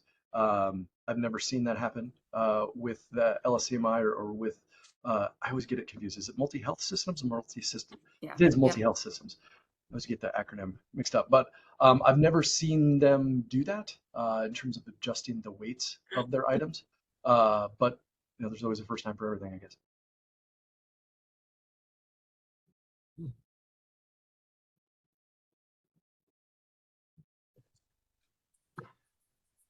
Dr. Hamilton, another question. We're at the same, while we're doing this validation, we're simultaneously looking at how we potentially pre-screen cases prior to applying a full assessment. I'm interested in what your perspective is on the use of pre-screeners and how a pre-screener could be used with, whether we stay with the LSCMI or another instrument. Could pre-screeners be predictive enough to at least identify maybe the low or low moderates out of that sample, if you would, and then your predictive accuracy gets a little bit better? I don't know. I'm just wondering how that intersection between a pre-screener and the full tool might look.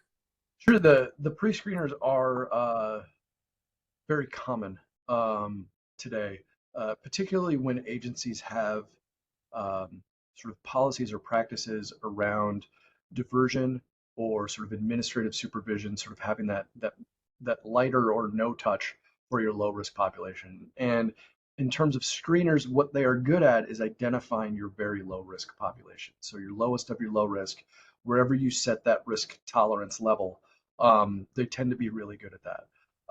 What they tend to not be so good at is identifying higher risk individuals. So there's sort of this very low clump of individuals at the bottom of the distribution, and that's what those screeners are used for. It's those individuals that have had little to no contact, or maybe this is the first contact with the system, and they tend to have little or no needs.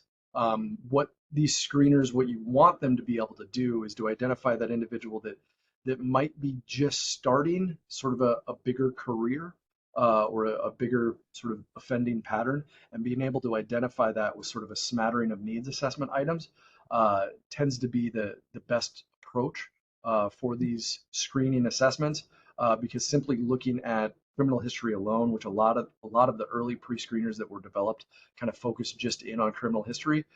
They tend to miss those individuals that are sort of on their way towards escalating. But I think I'm going beyond what you asked. Yes, pre-screeners are good. You could create a smaller version of the LSCMI, or you could create an entirely new tool that would essentially identify that lowest of the low risk population.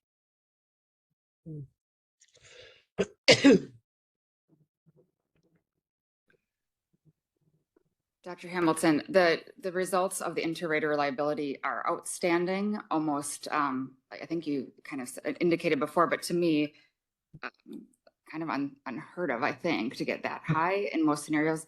I'm wondering about the rigor of the scenario and if that was examined, because these cut points suggested assume that we are at a very high rate of that inter-reliability, but when you add in different aspects of the state and race and gender, you know, it's a big leap to do one scenario into broadly changing all of this. So I just wanted to ask, I guess, to unpack that a little bit more for us. Yeah, unfortunately, we did not evaluate the scenario that was provided or how it was provided or those methods. So not to say that there was sort of an outline need to do that from the beginning, or that we would eventually come up with results that are this strong. I will say that when inter-rater reliability is done as sort of a part of sort of the ending process of a training, what tends to happen is that people get that booster of training and then they're all prepared for the scenario. So if that's what happened, that tends to create better inter-rater reliability results. When you just sort of randomly provide a scenario and, like you said, vary the situation in terms of, potentially race and gender and the severity of risk of that individual that you're providing that scenario, you will see a greater rate of variability. That being said, I don't see it as though this is, artificially high. It's likely just that there's not a lot of wiggle room in that scenario that was provided. It was probably not one of those gray area scenarios, and it was probably decently clear cut to where it was an easy one to classify. That's not to say that they didn't do a good job or that, any sort of nefarious thing happened. Definitely not. But you will see greater variation if you sort of alter that scenario to make it a little bit more difficult, or to just sort of randomly apply it, maybe not necessarily in conjunction with training scenarios. Does that make sense? Yes, thank you. So what I was wondering, I know that we have at least one of our co-chairs of the risk assessment group here. I'm not sure if members of this group who's on that group as well, a couple of you are. So I know that Dr. Hamilton, that you presented this to them, and I'm just kind of wondering if we could get a little bit of a readout from the risk assessment group as to, and if you wouldn't mind staying for that, to just sort of what this is popping up in terms of potential discussions about policy and decisions that we're going to have to make going forward. Just to, like, I know that we're not at that point where anyone's got recommendations. It's more about like, what have the conversations been? So I don't know, Tessa, if you want to join us at the table. And are you on it, Molly? I am. You're on it? Okay, great. So it just feels like that's where we should go next, is sort of like, what does this all mean? And Cami is as well. I don't know. Is Cami here? I believe so.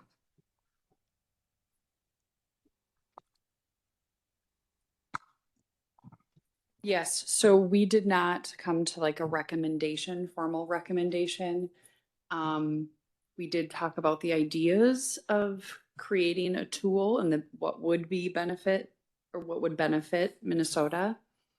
But in that discussion also came with the reality of, if that even happened, that could not happen overnight. And so we would have to have, what are we going to do now until if there is a decision to make a change? We need something to do now for the time being, especially as case planning, and all of these other things are rolling out, and these are all rolling out around the LSCMI. And currently it does meet the AUC that is in our policy that we did submit to CSAC. So as of right now, we don't have a full recommendation, but those were the discussions. Anything, Molly, that I'm? No, I mean, again, either if it's choosing another tool that Or comes back using- as a recommendation or, building your own tool that takes a very long time, right? It's not going to happen soon. So we are left to make these decisions about the LSCMI in the meantime. I do say that you're right, Dr. Hamilton, everybody's going to start running their probation populations through the proposed cutoff scores, whether it's the factory cutoff scores or the proposed ones that you recalibrated.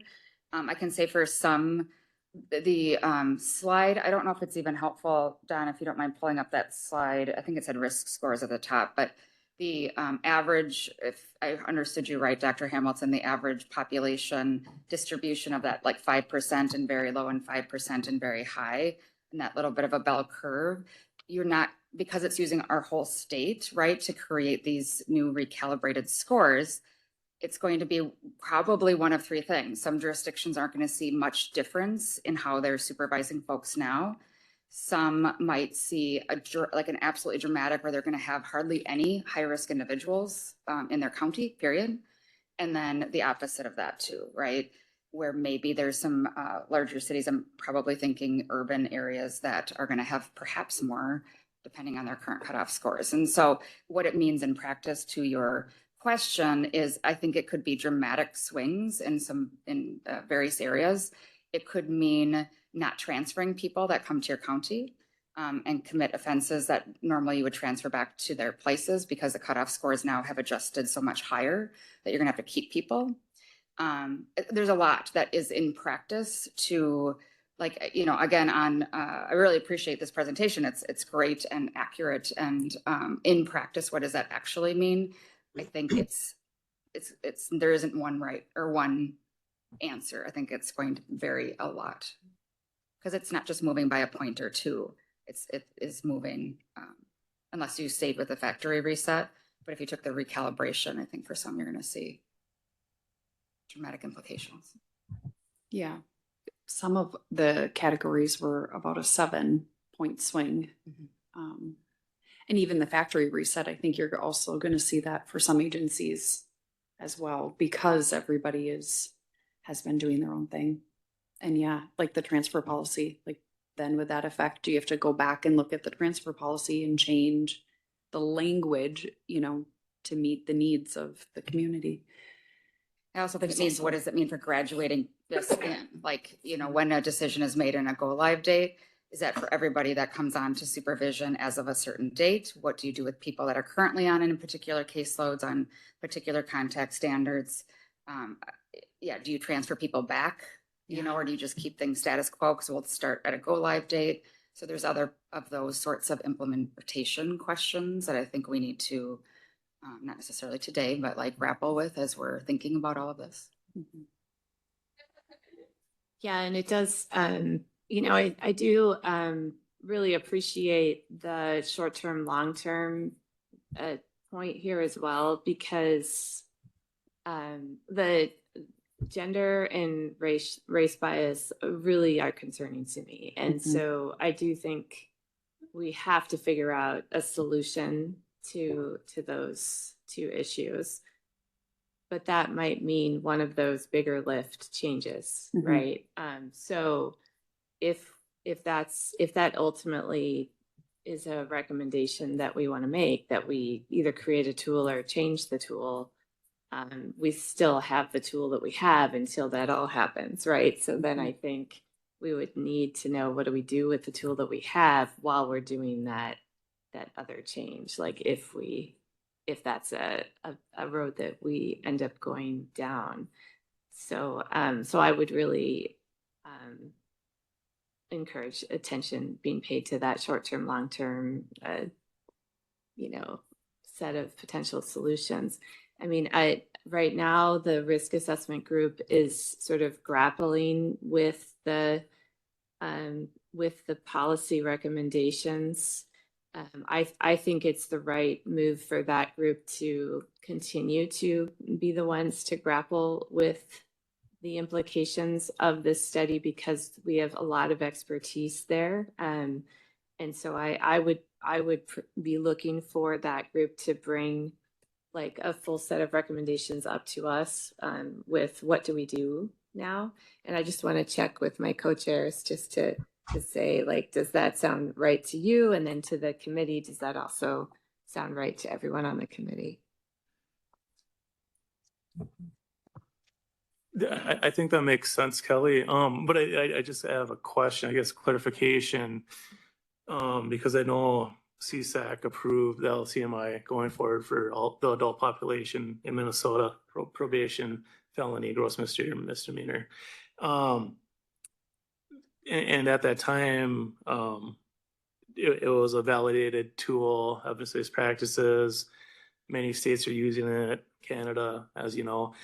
And we didn't see the bias or the disparity in the race and gender. And so I'm just a little clarification of how, like, what areas were we seeing that, or how did that come to be when this study was conducted? Because I agree that those are concerning, the race and gender, if there is showing bias and we're not scoring them accurately as we should, like where did that fall into place? How did that come to be when it's been proven that it's an accurate tool? And so I just clarification of where the areas are with that. I think that might be, well, I see Cami raising her hand. So maybe Cami, if there's something you want to say, and then I'd like Dr. Hamilton to respond to that question as well. Yeah, I was just going to note to Kevin's question that when CSG did come and we were first talking about this, whatever it's been 4 years ago now, that was talked about, and it was talked about that the LSCMI is known to have those biases. So that is not a new thing. That's not something that was just found now. We knew that. And there was some discussion at that time about what other tools would that bias be lesser? And then we also had a lot of discussion at that time about, of the other tools that the biases might be lesser, what is the process of switching over to something new? What is the cost of switching over to something new? And that was a big discussion because the cost of switching to, say, the Compass is going to cost the state and agencies more money, as an example, than the LSCMI does. So those were some discussions that we had early on. And as a group with CSG, we decided to move forward with the validation, I shouldn't say validation study. We decided to move forward with using the LSCMI and working toward a validation study to get more up-to-date results on that. So we did know about the bias. We do know that there are some others out there that are a little bit better with bias, but there's some other factors to consider if we would just switch to something new too. And so I do think it's going to be a process that we're not going to be able to make a decision in the next couple months. This is going to be a process to figure out for sure. Dr. Hamilton, anything to add there? Was there a specific element that you wanted me to comment on? So, and I understand like all tools are going to have some sort of, within range. So it's not going to be a perfect tool, right? But those numbers for gender and race are nothing that this group was aware of. I know, you're talking about like aware of some bias, but these numbers are like above. I mean, it's crazy looking at the numbers to show how much of a bias there are in gender and race. So that's my concern. Yeah, I mean, I'm not as familiar with what CSG provided to you all in terms of an evaluation. Oftentimes their role, or at least my perception of the way that they perceive their role is to try to find the best solution for an agency. So there are some, as I put in those recommendations, there's some heavier lifts that go with other tools or even developing your own tool that can sort of be a big hill to climb for agencies. But the LSCMI itself, as I mentioned before, the original tool was built back in 1985, and the items and responses haven't really changed since then. So back in 1985, there wasn't sort of a concept or at least a concern about gender or racial bias within assessment tools. People just weren't using tools at all. So as we've developed over time, new tools have come on the market. New tools have tried to advance their methodology in terms of reducing that bias as best they can. Unfortunately, the LSCMI sort of has this theoretical perspective that the tools should apply equally regardless of gender or race, sort of ignoring the systematic aspects of sort of race and gender bias, throughout the law enforcement system or throughout the correctional system. So I can't get into exactly why it wasn't as apparent before and now it's more apparent now. But as mentioned, it tends to be a common thing within the LSCMI tool, and has been, since its original construction. New tools try to weed that out, but the fact that you're noticing it and maybe wanting to do something about it, I think is the first step. And trying to take the best approach that fits with your agency's resources is really where I tend to land. So what's best for you is what I can give you in terms of recommendations. Did I answer your question? I tend to dance around things when I continue talking. Yeah, no, I appreciate that. I definitely think we need to dive in more into this, what Kelly's suggestion was. Yeah, I do think those are some of the right kind of recommendations for the subgroup to come back with. I do have one more question, Dr. Hamilton, on this. Is it, just going off my prior knowledge, is it still 10%? I'm talking about overrides now.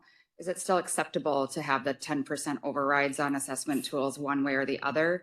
And then if that's whatever the percentage is, my next question is, do we get into any proprietary concerns if we were to know if you have a non-white female as an example and items, just 2 items are scoring high and that's the only reason that person is being pushed into a different category, you might want to consider overriding down, for instance. Could we look at things like that where we are making a more than other ways in which we might do an override, I guess? I wouldn't recommend it. Sort of once you open that box, people then to start to sort of allow that greater amount of discretion and then inferring that there's bias within certain items, so only count them with certain groups and don't count them with other groups. That's tantamount to putting your thumb on the scale and doing it in a differential way. So I wouldn't recommend doing that. I actually forgot your first question. The percentage of overrides, because I'm the wondering. Percentage of overrides. Yeah. I mean, yeah, 10% is generally what the field has said is acceptable. I wouldn't say that there's empirical evidence to say that 10% is where we landed, because that's what statistical analyses say is the right proportion of overrides. I would say that that's kind of within the range of not, when you override at that rate or lower, you don't see negligible effects. You don't see more than negligible effects within the tool's performance. Tools that tend to get overridden more have weaker performance. So that's the reason that 10% kind of came to be. But there's not a lot of studies that say, should it be 5%? Should it be 15%? We've just sort of come to the rationalization that 10 is kind of where we land. Would you say there would be concerns, though, if you weren't seeing any overrides as well? If you weren't seeing any overrides? Or the rate was really low? Yeah, I mean, maybe. I don't know if I've ever seen that happen before. If you've got a very, very strict policy on when and how overrides are provided, or you've got a very, very well-trained staff, then maybe those overrides aren't necessary. It all depends on how the tool is used in policy. So if it's governing, if the tool's outcomes are governing how people are supervised, then you'll likely see more overrides because people will use their discretion to identify when the tool's not matching reality. When the tool doesn't have a strong policy impact to where the results are the results, but you can supervise at any rate you want anyways, and there's a disconnect between that, then you see less overrides because the tool doesn't have an importance in everyday practice. Thank you. Sorry, Dr. Hamilton, based on a previous presentation, I believe you stated that the recalibration does not change the AUC cutoffs. It only helps increase kind of the step, correct? Like it helps with the predictive risk. Mhm. Is that correct? Yeah, so without, I tried to limit the amount of background that I provided.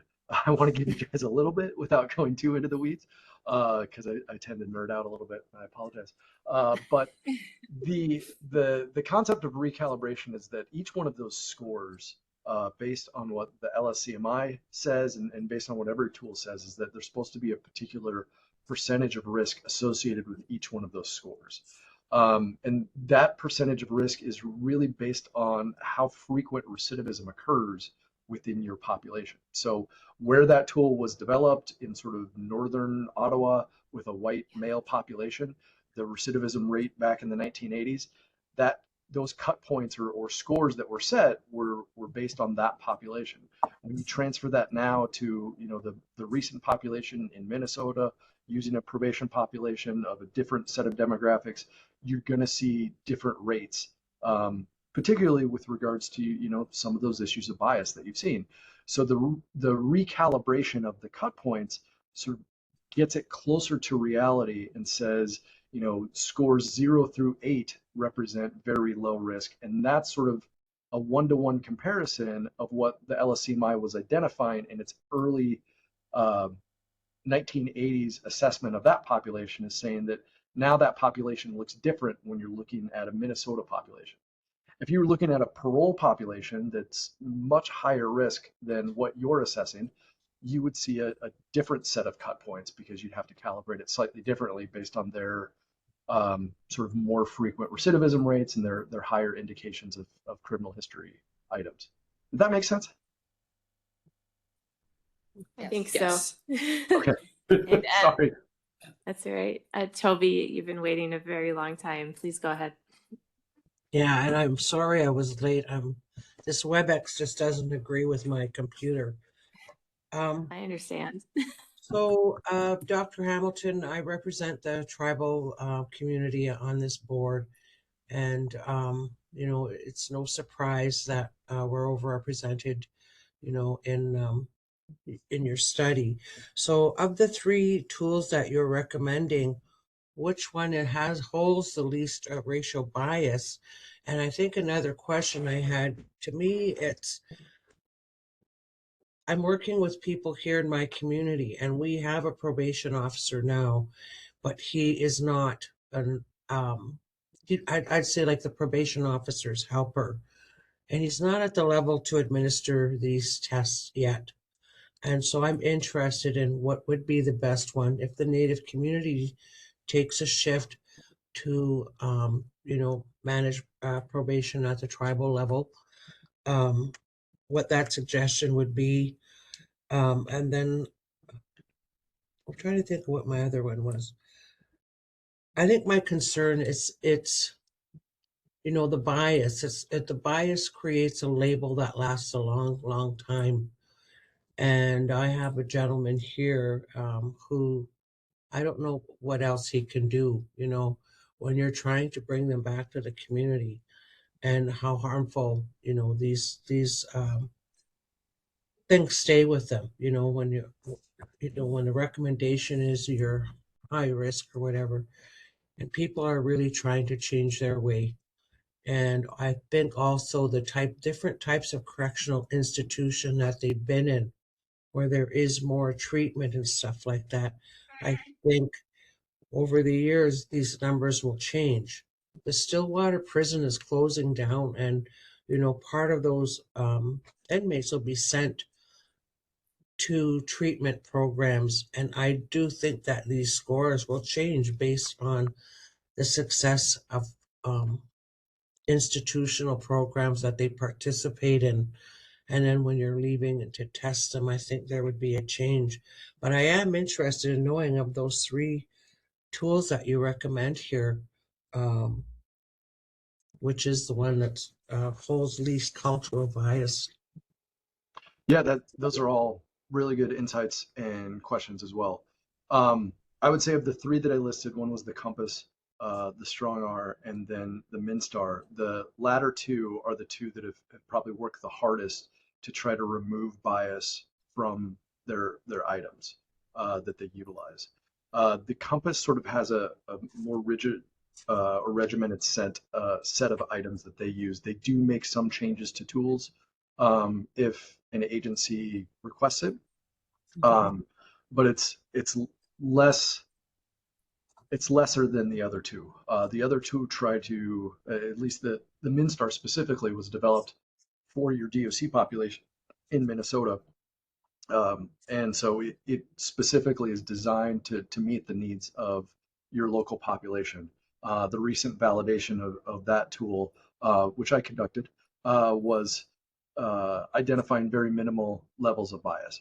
The strong R is one in which the tool is adjusted in terms of the items and the weights every time it's applied to a new population. So it's highly flexible as well.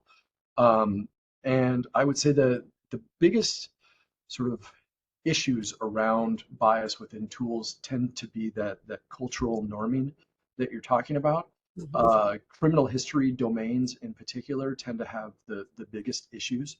So tools with the greatest proportion of criminal history items incorporated into their risk scores tend to have the most bias within them.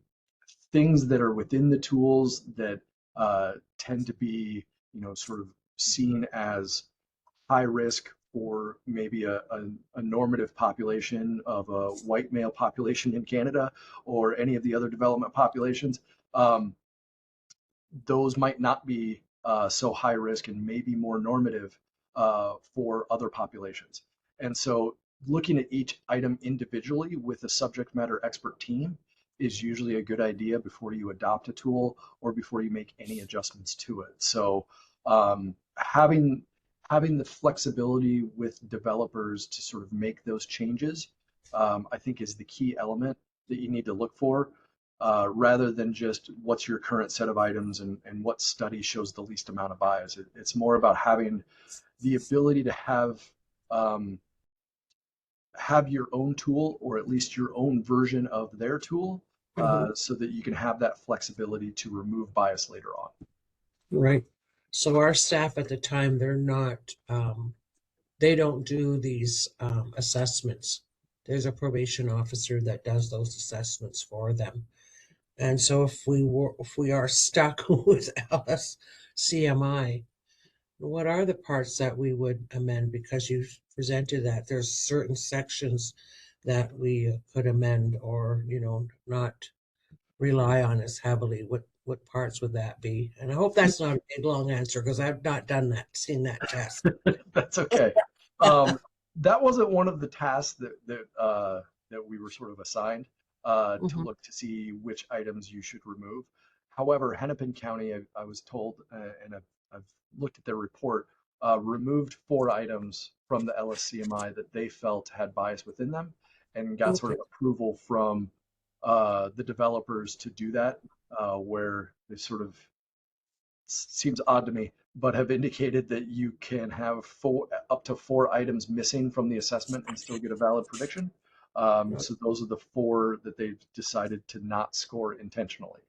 If I misstated any of that, please somebody correct me, but that was my understanding. That might be something that is in the ballpark of what you're thinking.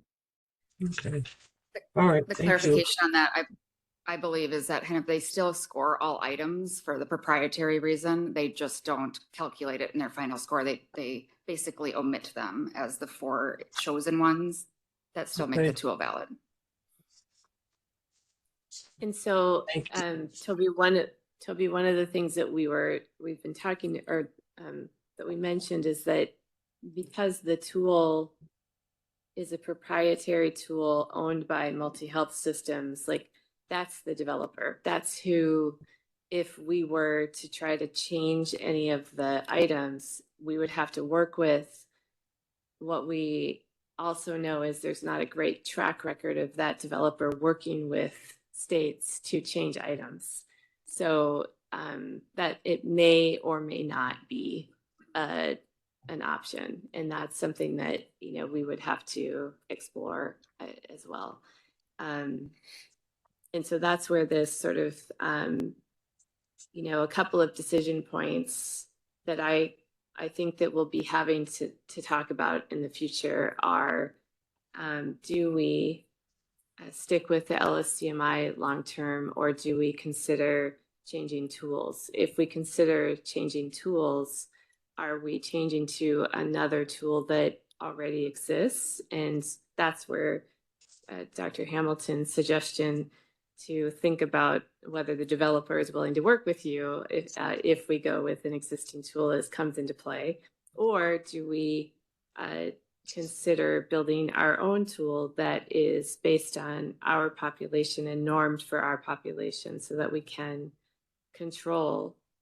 better control bias and get a better calibrated tool for our population.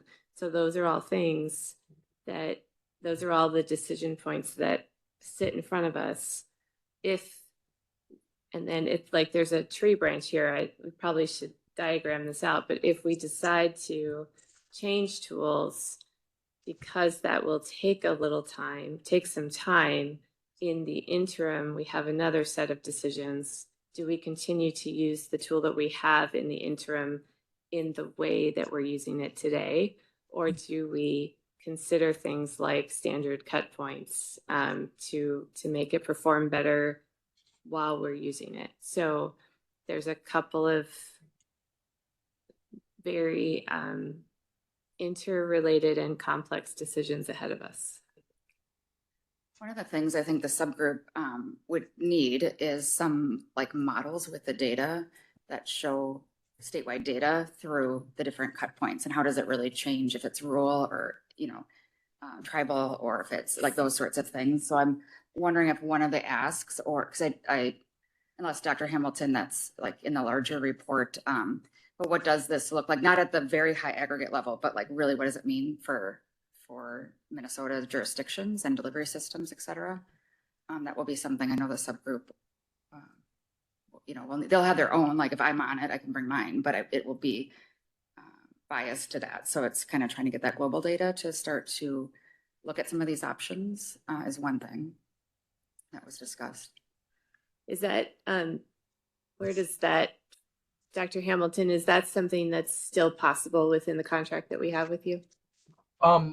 What we did was provide those recalibrated cut points, and with the data we have, we could identify of all of the assessments sort of what the population change would be. But taking into consideration that that's going to reflect a different concept to what you're currently supervising, that goes into that churn aspect that I talked about. So that's data that we don't have about who you're currently supervising and what their scores are. So that might be something that you could do locally. Certainly if we had the data, we could do it, but it gets sort of beyond what we were looking for. But the idea of, I think that is your first step to identify what changes you're going to see within your population and how it might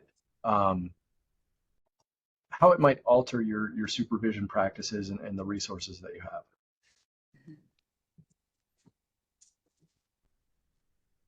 What other things do you think that you need? Well, that's step one on the, like when you're talking about the short term and long term, right? So some of these things are like that. We need to kind of answer this short term. I know the other huge implication of all this that the workload leadership team is working on too is creating a new funding formula. If we end up going with a new tool, what does that mean for how risk is embedded into a new funding formula? And that becomes another very complicated sort of thing, especially when we're looking at a tool that we're saying is on that weak to moderate, and then especially has that, again, especially the non-white and or gender aspect of it. So I just put that out there as it's obviously broader than that. those are going to take a while. And then simultaneously, it might mean that we need some resources to really take some deep dives on some of these other tools, if that's a second recommendation. I do have a question about that. Dr. Hamilton, let's just use the compass as an example on one of your, when you're thinking about adopting a new tool, maybe I could just ask you the open-ended question, that would be better. Because I assume that there's a lot of, you do it, you pilot, you look, and then you're doing the exact analysis that you're doing before you make a full determination to say, yes, this is, because what you wouldn't want to do is roll something out statewide. You come back, do that, we find out the same results are the true for Compass. So what does that look like regardless of what tool, if it's not creating your own? What does what look like? Can you What specify does the analysis look like when you're trying to decide if you should use a compass or the strong, or I mean, like, what would we, what does that look like? Well, that process is different. And sorry for laughing. It's different with each state. So what I've seen that's common is that a subject matter expert team is formed if the idea is we want to switch to a different assessment. And typically what that team does is they will try to take in as much information as they can from research and other areas that are using different tools, trying to gather as much as they can before sort of opening it up to potentially an RFI. And an RFI would be that request for information in which those tool providers could come pitch their tool to you. And then you can get a better sense of what they offer in terms of not only the assessment itself, but the flexibility, any sort of software needs that you might have. But that's commonly the way that it goes. And then from that RFI process, there might be, an additional RFP process in which you might, open it up and set those criteria for how you select an assessment provider. Did I go in the direction you were hoping? Yes, thank you. Okay. So I don't know, back to your question, if we'll need some, like, we have to think about resourcing, what that looks like, because, the subgroup is all of us, of course, with not a ton of time to do those sorts of things. So,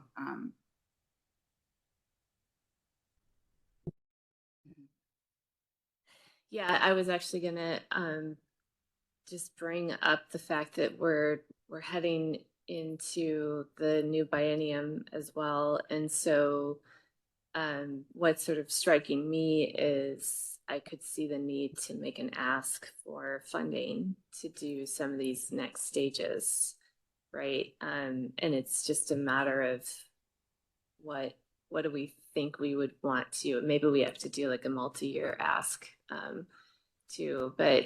but making our best guess at what that might take, right? Because I think that we should be requesting something so that we can do the work. We definitely have the research to back the need for some doing something differently, right? We definitely have that. So and then I'll just say by October we would need an estimate.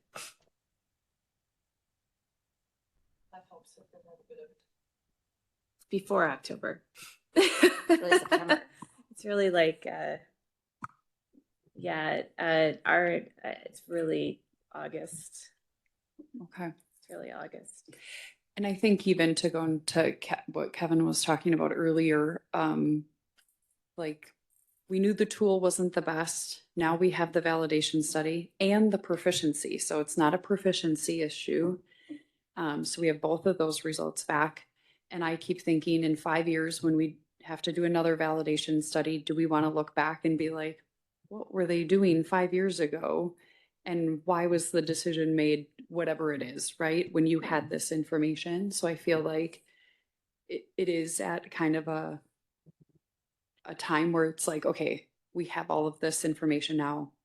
We really do need to make some big decisions and be able to predict what money we might be able to get from somebody, legislation to give us to back our hopes, wishes, and dreams. So I appreciate that. One thing, I know it's not on our radar or agenda even, but something I would say, that we should be mindful of is the juvenile world, and we use a YLS.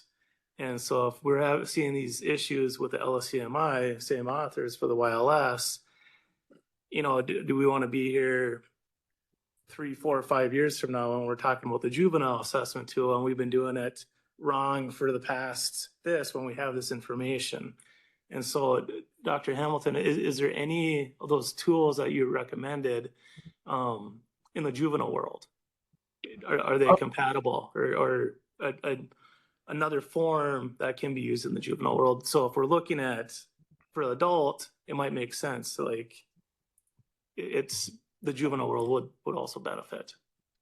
Yeah, there's lots of juvenile assessment tools available that are out there that have similar aspects and different, ideas of flexibility and outcomes that you can predict. Some of them are developed locally. Some of them are developed with proprietary systems as well. Some of the more common ones beyond the YLS, the Ohio Risk Assessment System, they have the OYAS. I'm not sure I would necessarily recommend that as an upgrade. But then the Compass has a youth version. I'm not sure how many places use that. But then there is the YAZI. There is the PACT assessment tool. There is the Savory that's used as well. It's a little bit different in terms of how it's scored that you might not be used to, that would take some training as well. But there definitely are a variety of other tools. You mentioned the idea of compatibility, and I'm not sure if I'm necessarily picking up on everything that you're saying. The tools themselves, the YLS and the LSCMI, are built by the same people, but they're not necessarily considered compatible to where you go from one score to the other and it just translates from juvenile to adult. So is that what you were thinking in terms of compatibility or something else? No, I was more in line. It's just the same authors, the same people that make it. And I know the YLS, they do have a different gender scoring system in the YLS as well. Yeah, the adjustments based on cut points, I think multi-systems is okay with. It's the adjustments based on items or response weighting that they have difficulty with. I know that this group, CSAC in general, has talked about at some point moving on to the juvenile supervision standards and assessments and things. It might be something to consider for looking at for a multi-year ask, knowing that that's out there, whether it's a validation study of the YLS like we've just done.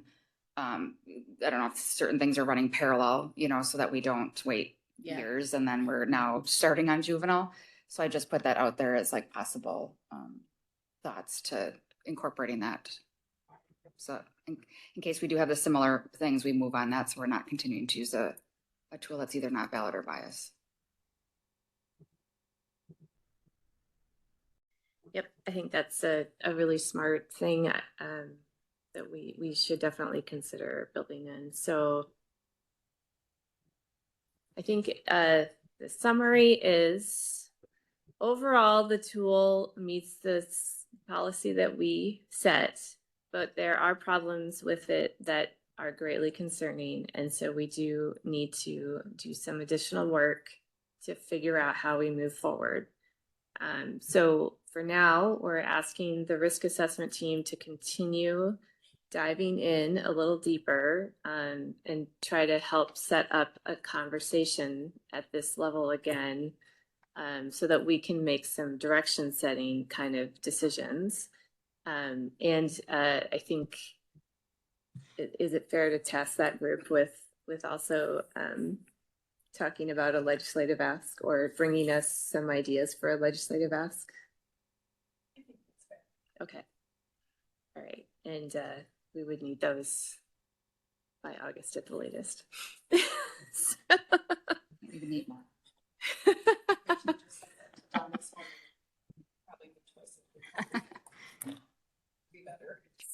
Yeah, probably. Okay. Thank you so much, Dr. Hamilton. This was I really appreciate the work that you've done. You and I can connect, since you and I work on the contract, about whether there's any of these additional, maybe smaller asks that the group is asking for that just to ensure that that's within the scope of your contract or what we can do if it's not. But I appreciate you coming today. This has been a really great conversation. So thank you. Excellent. Thank you. All right. And all right. So that was there anything? Molly is about to leave. Was there anything else that you needed to bring forward? No, you're all good. No, Okay. good, thank you. Okay, I'm gonna turn it over to Kevin. Yeah, normally I would take a break right now, but I know some of you have to leave at noon and we only got a couple more items on the agenda that I don't think they're gonna take much time. So Don, if you could pull up a deliverable update, please.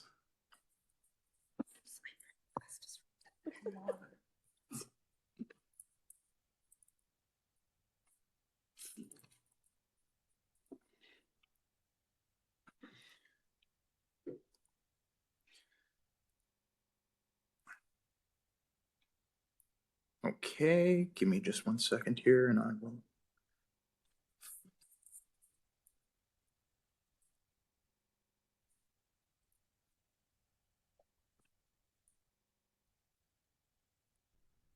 There we go.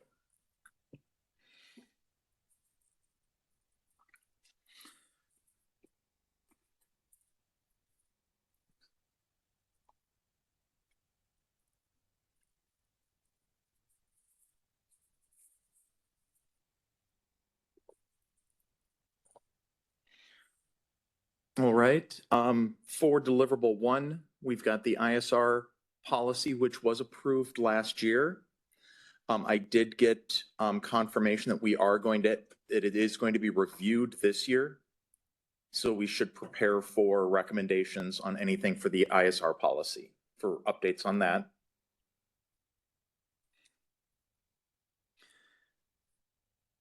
With the IPV policy, the concerns identified last month were presented to the DVSC. They did not have a meeting in April, and they do plan on having a updated policy for CSAC in May.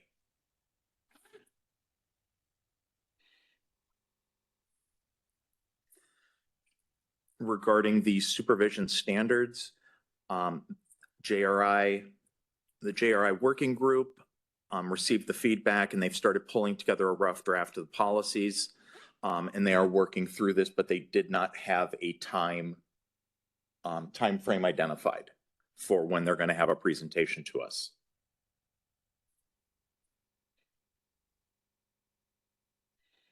And this is further information on that. The risk and needs did not have an update, and that was presented here, and they are working on the information after they received the presentation by Dr. Hamilton. The risk and needs policy has been approved by the DOC, and the commissioner has signed it, and it will go into effect on July 1st. I just wanted to also add on that one. I believe it's been posted on the DOC's website, Yes. right? So I'll ask Don to send a link to that. So we have a policy manual on the DOC website. There's a spot for it, but it's not in effect yet. It goes into effect July 1. So we have a different page where the stuff that's coming up gets posted. So if any of you have been tracking the supervision abatement policy, it's the same kind of thing where it was on a different page initially. So he'll send a link to that so that you can all see where they are, where they ended up. And we'll also send that. I'll send that link over to the delivery systems as well so that every director can see them.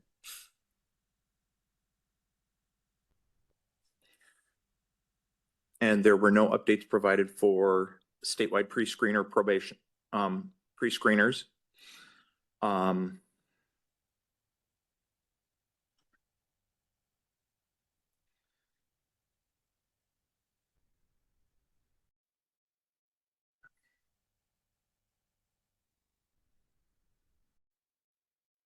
And once again, the supervision standards are pending, the updates to that. The case planning policy was also approved and will go into effect on July 1st. And that link that I give you will also have that policy as well.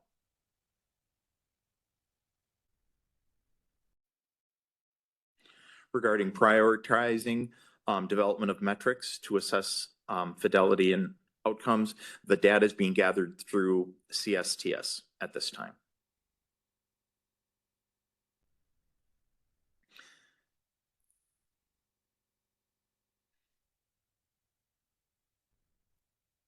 And regarding the comprehensive and actionable set of recommendations from the EBP statewide advisory, updates were provided during March's CSAC meeting. Recommendations for a shift in focus were brought back to the EBP advisory committee on the 13th of April. Subcommittees and a subcommittee and or working group is being created to respond. And at this time, they don't identify any significant challenges to this shift, besides defining or clarifying the vision for how best to develop and present a framework or guiding principles.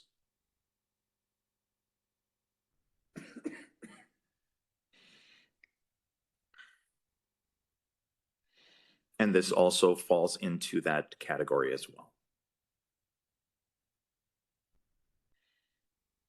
Behavioral response grid had been presented during the August 2025 meeting and is currently listed as complete.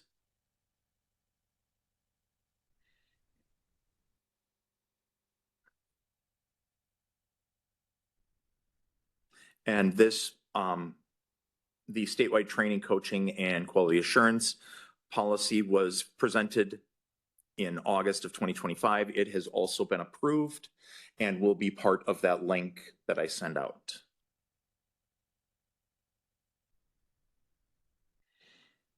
Deliverable 10, which goes with the workload study, was presented earlier today.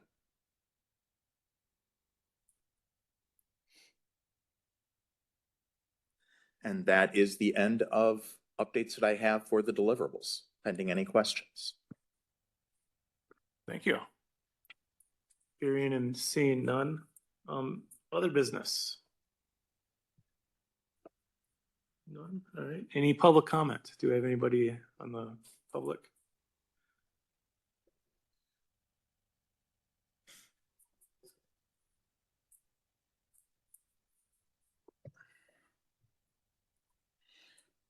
If anyone as an attendee has any public comment, please raise your hand and I'll elevate you up. Seeing none. Thank you. And I think we can just adjourn, correct? All right, we are adjourned. Thank you, everybody. Never keep track. Sometimes I have to, get a motion second. And others,